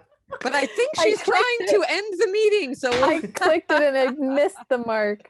Yeah, so we're at 5:59. So I think we're going to wrap up on that note. That's wonderful. And Ree just mentioned the point is to look at the light and the shadow and to see reality as it is. Yeah. So thank you so much. Thank you so much, Karen, for a wonderful and thought-provoking presentation. Yes, we've got lots of applause happening. Would you like to offer a way for people to contact you for further talking, further information, resources, anything like that? Or they can get a hold of you through Meetup if you like? Through Meetup, yeah. Through the San Okay. Diego Integral Meetup group, yes, indeed. Yes, so that would be a good way to do it. Perfect. If you join the group on Meetup, if you're not already a member, you can see the members and you can click on Karen and send her a message that way. That's great. Okay, great. Well, thank you again. Also, a quick reminder to visit the website sandiegointegral.org. And for the event on Saturday, July 24th with Miles Kessler, that's going to be awesome. And then August will be coming up. Where's my little date? For August is the 14th, Saturday the 14th. We'll have another presentation then. Please RSVP. It helps us to kind of know how many people we're going to expect. And also you can make a donation on the website. I'm going to put the website up again. Whoops. I just did something weird. sandiegointegral.org. And we're going to move into our informal segment post presentation. So you're welcome to stay. You're welcome to take a little bio break again. Thank you all for coming, for those of you who have to go, and we look forward to seeing you again. Thanks for everybody who helped. It was really well run. Thank you. Thank you so very much. Awesome. I'm going to hang around. Okay, great. Thank you. All right. And Elliot, you had brought up a bunch of cool things. If you would like to speak, I mentioned, I typed you a little message that you might want to share. So you're welcome to kick this off if you like. Sure. I don't know. I know there's a lot of things, but whatever seems most current for you. Okay. So the biggest thing on my mind is an idea of an opportunity to play in developmental systems, and I was gonna like write up more and send it as an email or something, but there's this thing where everyone who's made a developmental system has interviewed a bunch of people and graphed and like measure and like put the trajectory out there, like this level, and then they change into meaning making of this, and then they've plotted that into a system, but it's always got the author's own perspective like jammed in there with, and it's very hard to extract that from the system, but it would be really fun to get a whole room of people like this and get them to build their own developmental trajectory through their own lives. So as a 5-year-old, I thought like this, I saw the world like this. As a 10-year-old, I saw the world like this. You know, obviously there's inflection points, like going through teenagerdom is obviously a rough time for everyone, but to try and plot it out together and have a whole bunch of developmental level theories together and then share them with each other and try and line them up and build a collective model of developmental level theories. And that sounds like a lot of fun and something I'd love to do with a group. But I was going to write that up in an email and send it, but it's the biggest thing on my mind. That sounds totally great. Any other thoughts anyone would like to share? Yeah, one thought I'm really kind of bouncing around in my head is the comment about from Gebser, we're thinking about intellectual levels of development, and then maybe we're all in the infrared as far as child level, as far as the subtle energy level, subtle levels. That what I think Ben Wolf was saying, showing up in Borneo and being able to read other people's hearts and minds and understanding that how primitive they'd all view that, and how looking at like, okay, who can build a developmental map for that kind of more subtle development that's not intellectual. Like, I'd love to see something like that. Can I point out that like Patanjali did that? So Ashtanga yoga, you know, there are two different, it seems to me that we have a couple of different ways to look at this. We have, and this is actually, if you look at the Cynefin framework, one of the things that's implied by the sort of 5 parts of the Cynefin framework is that the complicated and the clear are the framework preceding the data, and the complex and the chaotic are the data preceding the framework. And the virtuous cycles work that I've kind of created is, what if the framework preceding the data, you could integrate those two, where the data revealed the framework and the framework revealed the data. And so in this kind of holistic way, you could take the same look. So because I teach yoga, people tend to look at the Ashtanga yoga system as a proscription, and that's the divided, you know, sort of Christian, like Moses came from on high and gave us these Ashtanga yoga things, right? So there's also this other way to look at it, where Patanjali was just making a natural observation of the natural growth of a human being along their spiritual sort of disillusion from being an individual into being the universe. And so, yeah, so you could say the Mahamudra from Buddhism. Yeah, there are many with different kinds of things that just making observations about that in a rough way doesn't necessarily, especially if you look at it from the pre-colonized viewpoint, that is one of a whole diaspora of observations that one would make and one could avail oneself of as a tool, because the integrated thing had this huge stack, and you would just plug into that stack and it made sense all the way up and down. So wherever your developmental level is, the thing behind me, this Rama thing, if you were a very advanced practitioner, would have a different set of meanings to you than if you were a child, but the mythology would still stack up in that way. And so that's kind of one of the things that I like to think about the spiral as being you know, somewhat free of that. And even integral theory, you know, it's a way to tack on a lot of those things, because none of these maps are really reality, right? And they're just ways to make sure that, you know, you can look at a map and go, where am I and where is it that I want to go? And I think because when you live in kind of it's my pretext that we live in kind of an abusive system, we tend to need a ton of validation and maps and other things saying that it's perfectly okay before we say we're going to go someplace.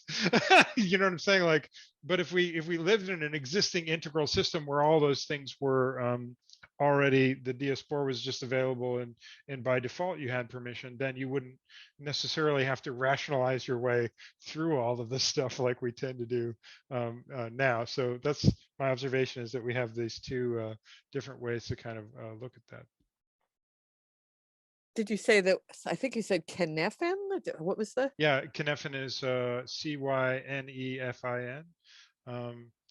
If you listen to one of my decolonization talks, the one that I posted in there actually doesn't have it in because that was the first time I'd presented it, but my subsequent ones talk about the Cynefin framework, and they even have Cynefin in terms of how it relates to agile software development frameworks. And I have somebody working with my virtuous cycles thing talking about applying that too. So yeah, I have a bit of a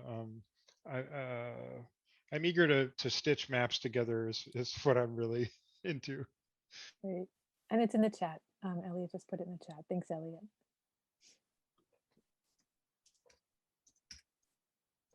Elliot. Yeah, Regis, if you love to stitch maps together, you must really enjoy Ken Wilber.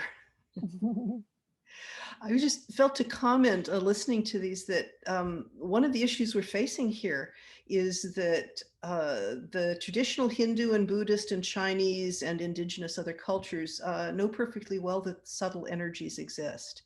And some of these cultures have mapped them with great precision, you know, some of the Buddhist and Hindu and so on. Theosophy is one of the ways some of these came into the West. Now, not being psychic myself, I only understand this stuff from mostly what I've read, a little bit of observation, but this brings us up against the issue if we try in a group like this to start making this part of our cognitive maps. We run right up against the issue that in the mainstream West, this is still woo-woo territory. In fact, Tom and I had a conversation preparing for this presentation about, you know, how Wilber is just completely ignored in mainstream academia. And Tom said Wilber had to go outside academia to do what he does. And he still, as far as I know, you know, I bailed out of academia too for my reasons, but I talked to academics about Wilber and they've never even heard of him.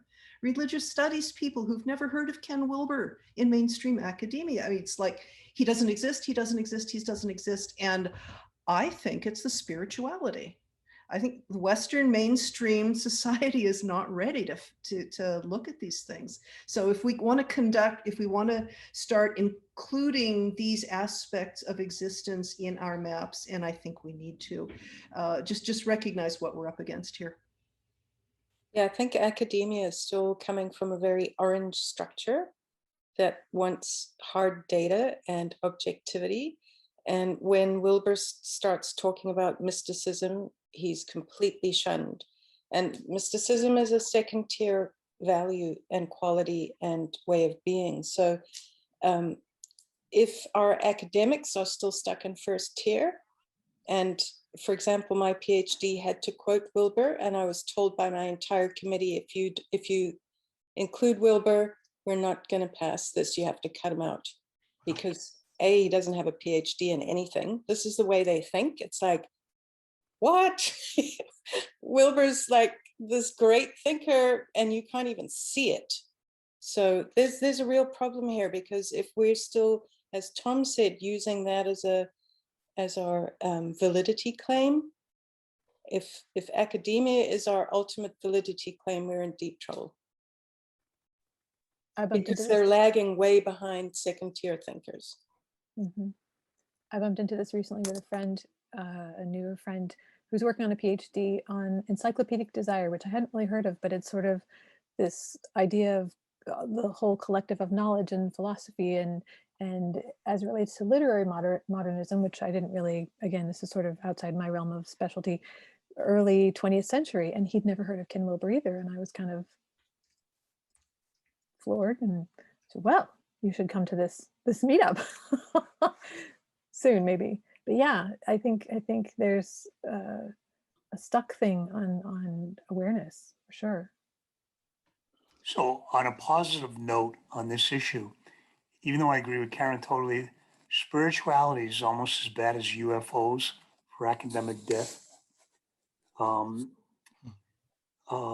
What I'm seeing positive though, like psychology has many schools of thought: psychoanalytic, behavioral, gestalt, cognitive behavioral, client-centered therapy, and on and on and on. There's 52 divisions in the American Psychological Association. When I was being trained, if you weren't an adherent to one field, you were considered wishy-washy. What's very interesting when I go to these conferences now, nobody makes truth claims that this is the way to do it. Psychoanalytic is the way to do it. In fact, Christine and I were with some friends who are analysts, prominent analysts in the Bay Area, and they're actually talking about some Wilberian ideas. So it is slowly penetrating. I still think Ken made the right decision to break away from the association transpersonal psychology, because that was one area that was woo-woo, but at least was recognized in academia. And I'm trying to make a link now with them a little bit to see if we can get some cross-fertilization going, because they went down the proverbial dead-end street. You should see how they're struggling, because they painted themselves in a theoretical silo, and there's no emergence unless they go back. So I think it is making an impact. I think it's changing slowly. Regis, you want to go ahead? Oh, well, I just shifted my camera because I was showing in my breakout room that I have this is my architecture of decolonization. I write a book about decolonization, and I'm already working on virtuous cycles, which is the decolonization of time. I teach a master's course without a degree on on autism, which is fundamentally about decolonizing the way psychology and mental health is handled. I built a yoga studio and decolonizing spirituality in terms of, the influence of the West on the way yoga is done and all these things is crucial. I work in the crypto spaces, like the conscious of cryptocurrency. People who are architecting cryptocurrency need to know about the marriage of psychology and money and the things, and they need to themselves develop and understand how they work developmentally. And I'm talking to them about deliberately developmental organizations and stuff so that they can hopefully mature and create systems on the back of that. Psychedelics, the decolonization of experience, education, academia, I've got right here, art, leadership, ethics, and history. So, I mean, this is my thing. I'm super into this. I have a very advanced viewpoint on this, and a huge presentation, which if I did the full thing, it'd probably take 4 hours, So yeah, this is my my wheelhouse right here. So I'm super psyched to talk to you guys about it. Great. Maybe we should talk to you about that for future stuff. Oh yeah, I'd love it. So just yeah, see, for me, there's just the structure of the brain, and the structure of the brain produces two entirely different kinds of thought. And so it is, to me, the crowning achievement of the Dharmic approach to things is that they figured out how to make a cohesive map of that, where those two things are considered and work together. And there isn't one that has primacy over the other, and it's the balance between these two things. It's like hatha yoga, ha and ta. I mean, they have, like, for example, I don't know if you're aware of this, but the structure of the chakra system is actually how the fetus develops in the womb. It starts at the base of the spine and the kundalini, and goes up until the head and the heart come together, and then those develop together. It's super cohesive, and you just, once you start seeing the patterns and you start seeing what's underneath all of it, and even going back into history and stuff, to see it from the other side of the pre-colonized view seems to be, so I like the integral framework because it at least keeps the door open for that kind of investigation. Whereas it seems to me that the abusive system that we're a part of, yeah, it locks us into the kind of narcissism and then produces other narcissists. And then that's what education is. It's not that, but it's more a way to sort of keep you in the narrow field that the European warring tribes, wanted to kind of keep you in, right?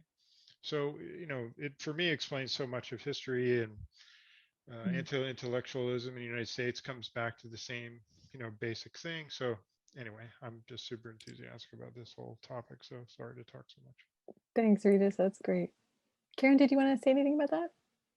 Oh, I'll let it stand. I think Ben had his hand up. I'd like to hear from him next. Great. Okay. Thank you. Yeah, I just have a tiny little story. I'm really sympathetic to that, Regis. I want to give a tiny story because this same conversation is cropping up in essentially every context I'm in right now. And Tom asked the sharp and somewhat provocative question of, is it just trying to tear down these systems that have been built up, or is it about widening them into a greater diversity and inclusion? And I'm really, really aware that, Wilber himself went through a series of stages in which he saw limitations of his own model and added pieces to it. So I had the lived experience in the last couple of months. I do some work with Thomas Hubel, who's a online collective trauma teacher and mystic. He's also an MD. And issues of diversity and inclusion came up in a very sharp way in that community. And there's a particular person of color in a large course with over 1,600 people in it who demanded a lot of space and attention. And the message essentially was, do you think that we, as colonized people, don't know anything about dealing with trauma? And it's a brilliant, beautiful question. And not only is it a brilliant, beautiful question, but almost nobody in that room would have had any idea what those different ways were. And she mentioned things like music and movement among them. And she was pressing to have them included in the course in a way which was completely impossible in that moment, because nobody would have understood them well enough to know how to integrate them. But boy, it's a rich, long process of integration that's required of that. I believe we're at a similar blind spot in terms of where we're at right now in this conversation.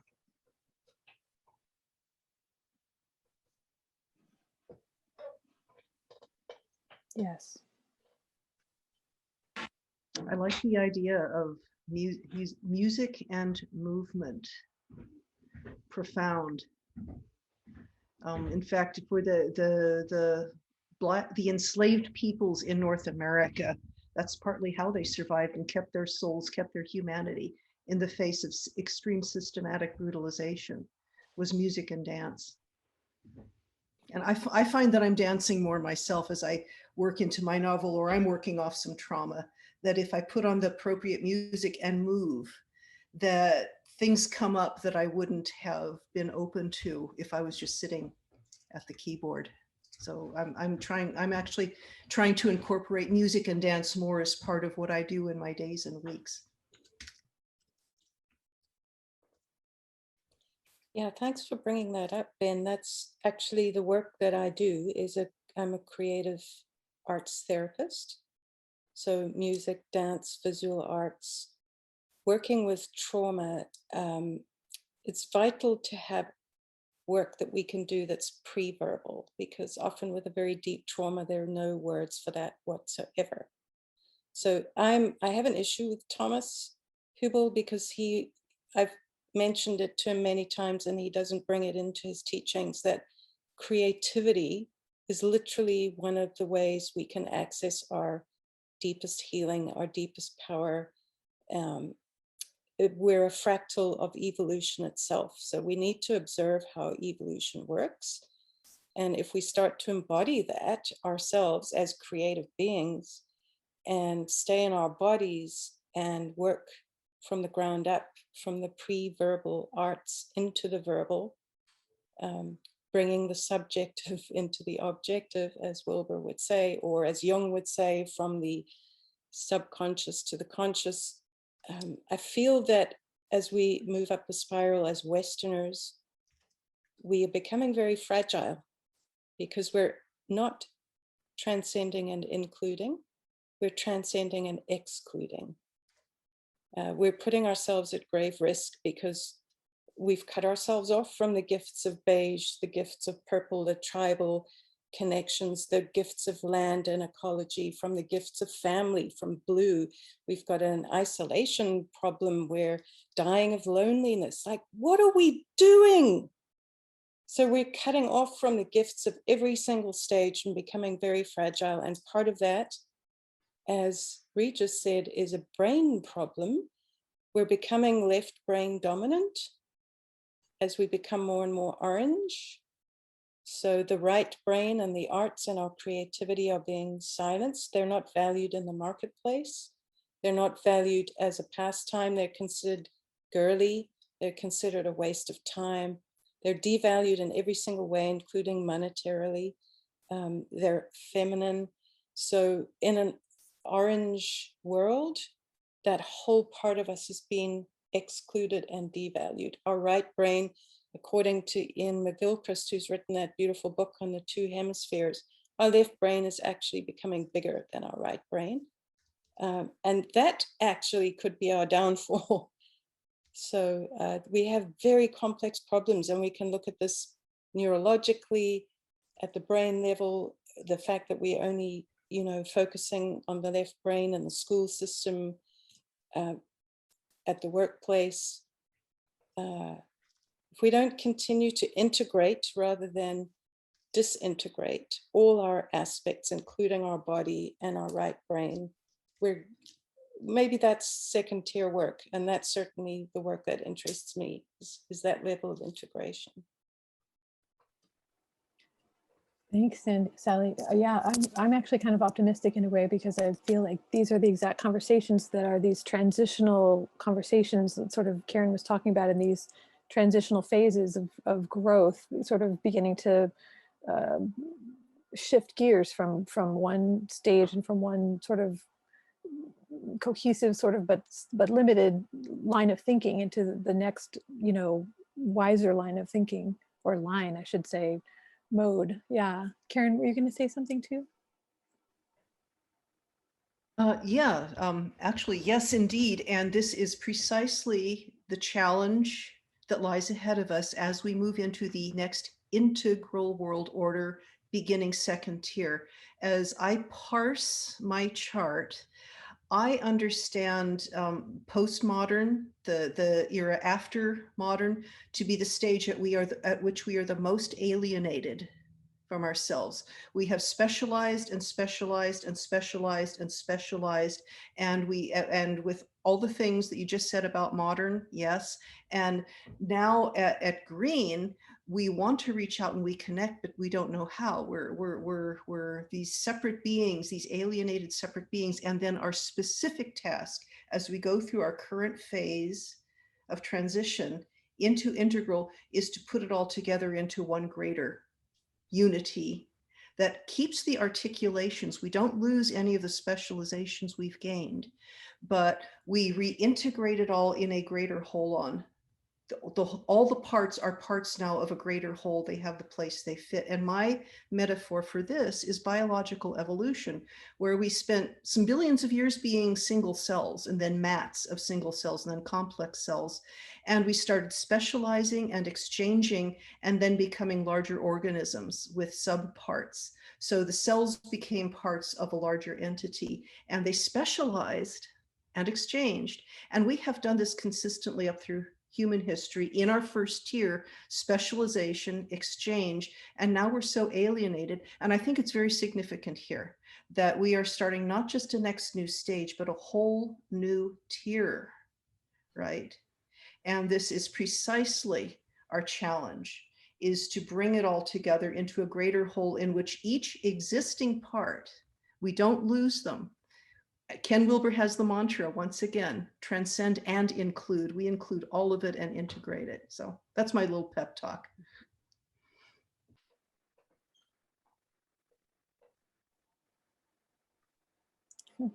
I guess I was gonna say same thing, maybe in another language, literally and figuratively. Yes, as Tom said, on a more positive note, I find integral theory so helpful as a structure, because I come from not the traditional Western American mindset of understanding and hyper analyzing and getting to the point. And to me, I when I hear so many stories from everyone, I see how, somebody mentioned this today, how everyone interprets it from their own perspective. And this is one of the main things about integral theory, right? Where we're from, that's the way we interpret reality. And of course, integral theory is also a part of this. And I also hold very close to my heart not to lose finding the value in what is, which is the thing about including, right? Like I said, it's another language. I had a dream many years ago about one of the tools that I use in my practice, and that I had been training in for years. And I was actually at a training, and I had this dream where I hear, well, actually this was used here in this land before, and I was shown like how I saw on the dream how that happened. And it sort of used the same philosophies of this very Western method that I used. And I found it so funny because, yes, you can connect through this body, tribal, ancestral, shamanic stuff, but do you know how hard it is to learn from a dream? Because I don't know of anyone who does that. And I find the language to codify what came through these other languages, and be able to apply this in a grounded and real place.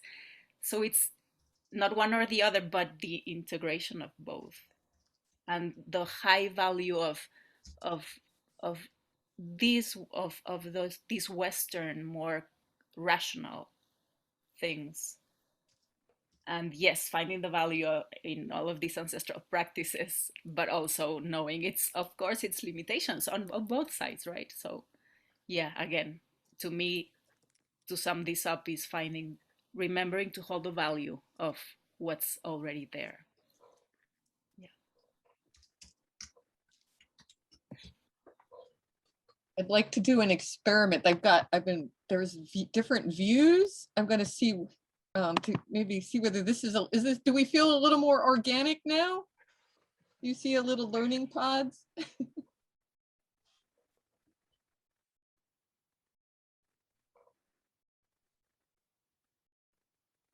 We're not so grid-like, and yeah, we're little cellular units. I'm not seeing. I can see that some people's backgrounds have disappeared, Kathy. I'm not sure what the yeah. scoop is.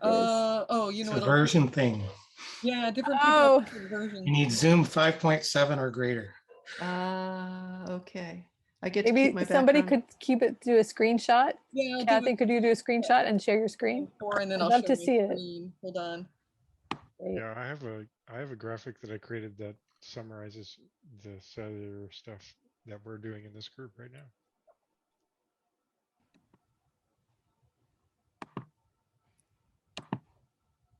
Now I'll share my screen. Oh, wait a minute. Wait, cancel.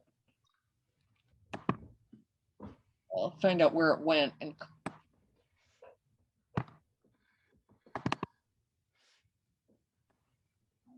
you know, I've kind of come to terms with these little boxes we see each other in on Zoom. So much of my life has been on Zoom these last couple of years.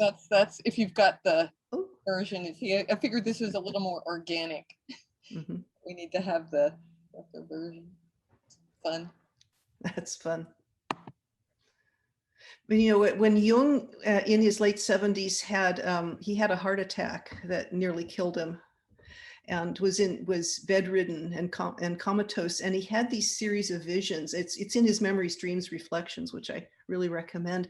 But he talked about he'd have these beautiful, at night he would be in this magnificent kind of enlightened state where he was the garden paradise, and the union of the soul with God was happening, and he was the marriage of the soul with God, and so on. And then the sun would rise, and he'd be back in his physical body and deathly ill and in deep pain, and he would say, oh, now I have to go back to the box system, because the three-dimensional world of linear time to him was like all of us being in these little boxes and contained in this unnaturally small space. And so I thought of that when my life started happening on Zoom. You know, here we are all in our little box systems here. Yeah, literally. Yeah. Sorry to talk so much, but can I show you this thing? Because I think Please we're do. doing more in this. Can I share my screen with you? Oh, hold on, I will make you a co-host. Okay, where are you? So while you're doing that, I'll tell you the origin of this thing. So I'd been attending so many cool groups like this for so long, and then I actually paid to go to a group to talk about cryptocurrencies and things. And then it wasn't there in this group, and I was like, oh my God, I'm missing it. And it actually made me understand what I was doing. And so for me, this is, can you guys see this sort of purplish, pinkish thing? Yes. So for me, what I realized was that the fundamental thing was that there were so many people who had so much like Karen's thing today was just so beautifully curated, you know, a huge amount of material that she'd taken in. And then, so we all came, you know, because we saw the outline of the thing and it was promoted as such a thing. And then there was a certain amount of expectations that were set, and the moderators and everything have created a beautiful feeling of safety for everyone. So there's this whole team of moderators in the middle that then enable Karen to express her unique point of view that engages and contextualizes the curated material she gave, and so on. And then, you know, figured out what is alive inside of us and drove this engagement with us. And then we got to go into breakout rooms and engage. And we're doing that now as an after thing, you know.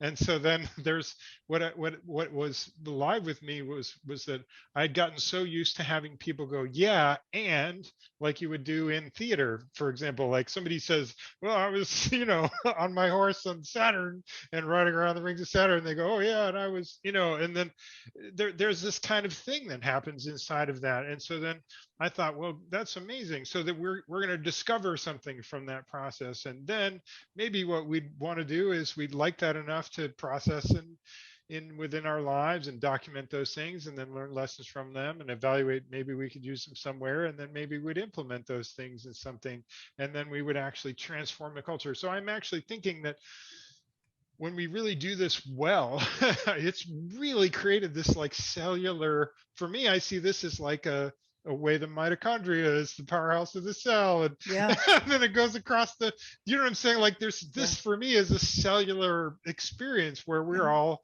you know, we're all meeting here to make sense, because the whole world is so crazy now and it's getting biblical, and we need some way of making sense out of things. And so I've just noticed that we're doing this so beautifully and so often in so many different ways in cellular groups, that I just wanted to, you know, just say that I really appreciated the fact that, you know, even though we're all in these little boxes, there are these other things that are happening that I don't know that we always fully appreciate how awesome they really are. So wow, that's the end of that. So I created this meta. I'm a meta guy, and I visualize the heck out of everything. So yeah. Wow. Awesome, Regis. Thank you. And I have to say, I mean, I'm kind of out there with you on this. I mean, I really, literally, I mean it. I see every single human being on this planet as a brain cell. I mean, my rudimentary understanding of human embryology, like for the first 3 months, the number of brain cells just multiply. But then you get into the second trimester and the rate of increase slows way down, but the little individual cells start sending out dendrites, right? And they start forming synaptic connections with each other. And you get to a point where, you know, it's a certain density of connectedness that supports the capacity for thought. And it's not the exact pattern doesn't matter. It's the density. Too much connection and you've got epilepsy, too little connection, you've got no capacity for thought, but there's a Goldilocks zone. And I see this happening, and with what we're doing right now, I mean, you really triggered this with me, Regis. I mean, we are cells in Gaia's brain. Gaia is growing a prefrontal cortex, folks, and we are it. We are each of us cells, brain cells in the prefrontal cortex of Gaia, and what's coming up through our new interweb technologies and so on. I mean, Gaia is starting. Gaia is now in beige by means of us, and through us, she is already entering magenta. The stuff that comes up through on our social media and stuff is Gaia entering magenta, and we are cells in that. I really mean this. It's exciting, but it's also like, you know, we're a very tiny part. I sure hope that Gebser and the others are right, that there is a transcendent orders of wisdom that are also involved in here. I hope we're not in this alone. But, you know, it's pretty exciting. That's my wild visionary side. Or Regis, you just triggered it. Thank you. I don't know if the others are thanking you, but I'm thanking you. Thank you. I really like that. I was going to check out, but I really like that. What you just said is, God forbid if it's left to our planning, I think it's already in the mix. You know, some of you heard me quote Barbara Max Hubbard on this, that the next iteration on the scale is Homo Universalis, that it's kind of already baked into the mix. And perhaps if this isn't too grandiose, we may be representing some of the cutting edge of it, you know, that ability. So, yeah, part of the dynamic of being cutting edge is, to use Wilber's term, is a frothiness to it, not real clear, not very stable for sure, a lot of uncertainty, a lot of what the hell is that, what's happening. And if we can learn to be comfortable, sufficiently comfortable with that, in that, it gives us opportunity to get to a point where we can start making more sense to one another and to the planet. And yeah. I was just going to say, the motto of the Fridays for Future kids is essentially, we are not protecting the earth, we are the earth protecting itself.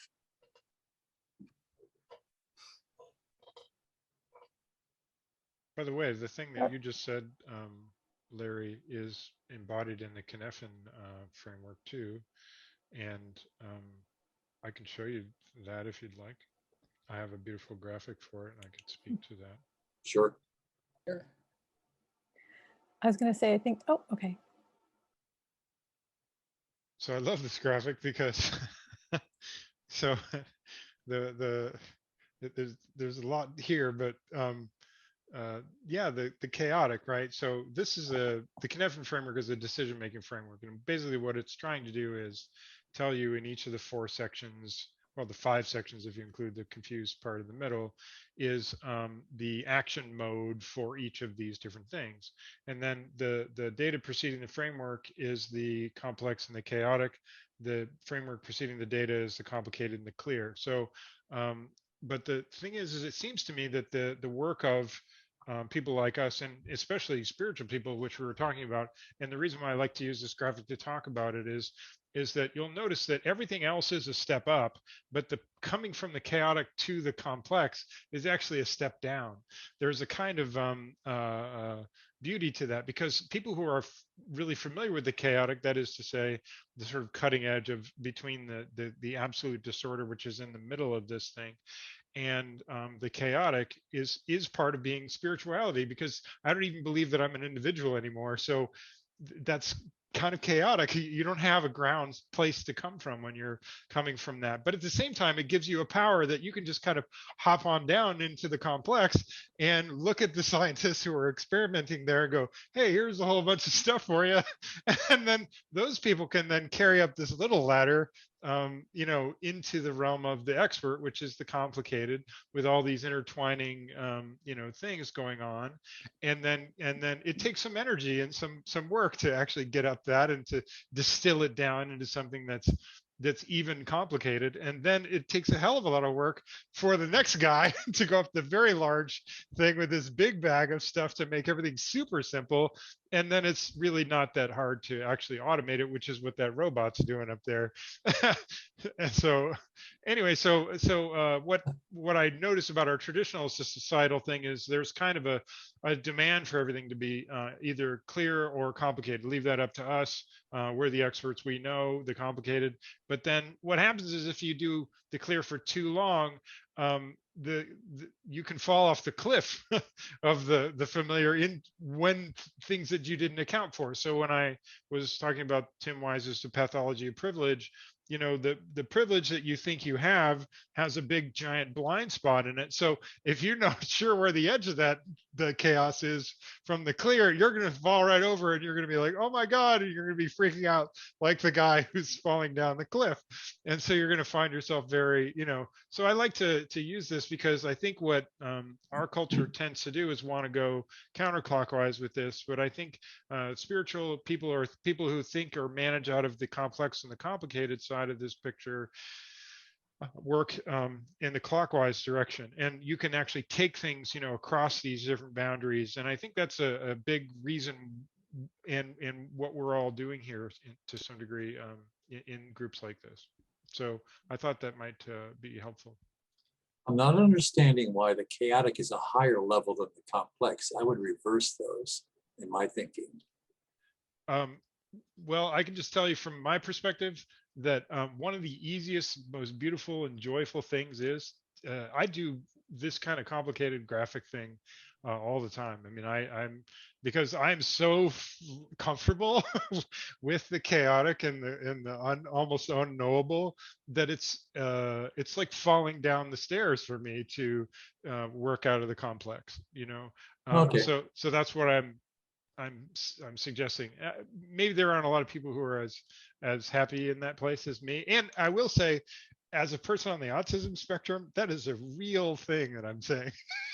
Because people on the autism spectrum are not okay with the chaotic.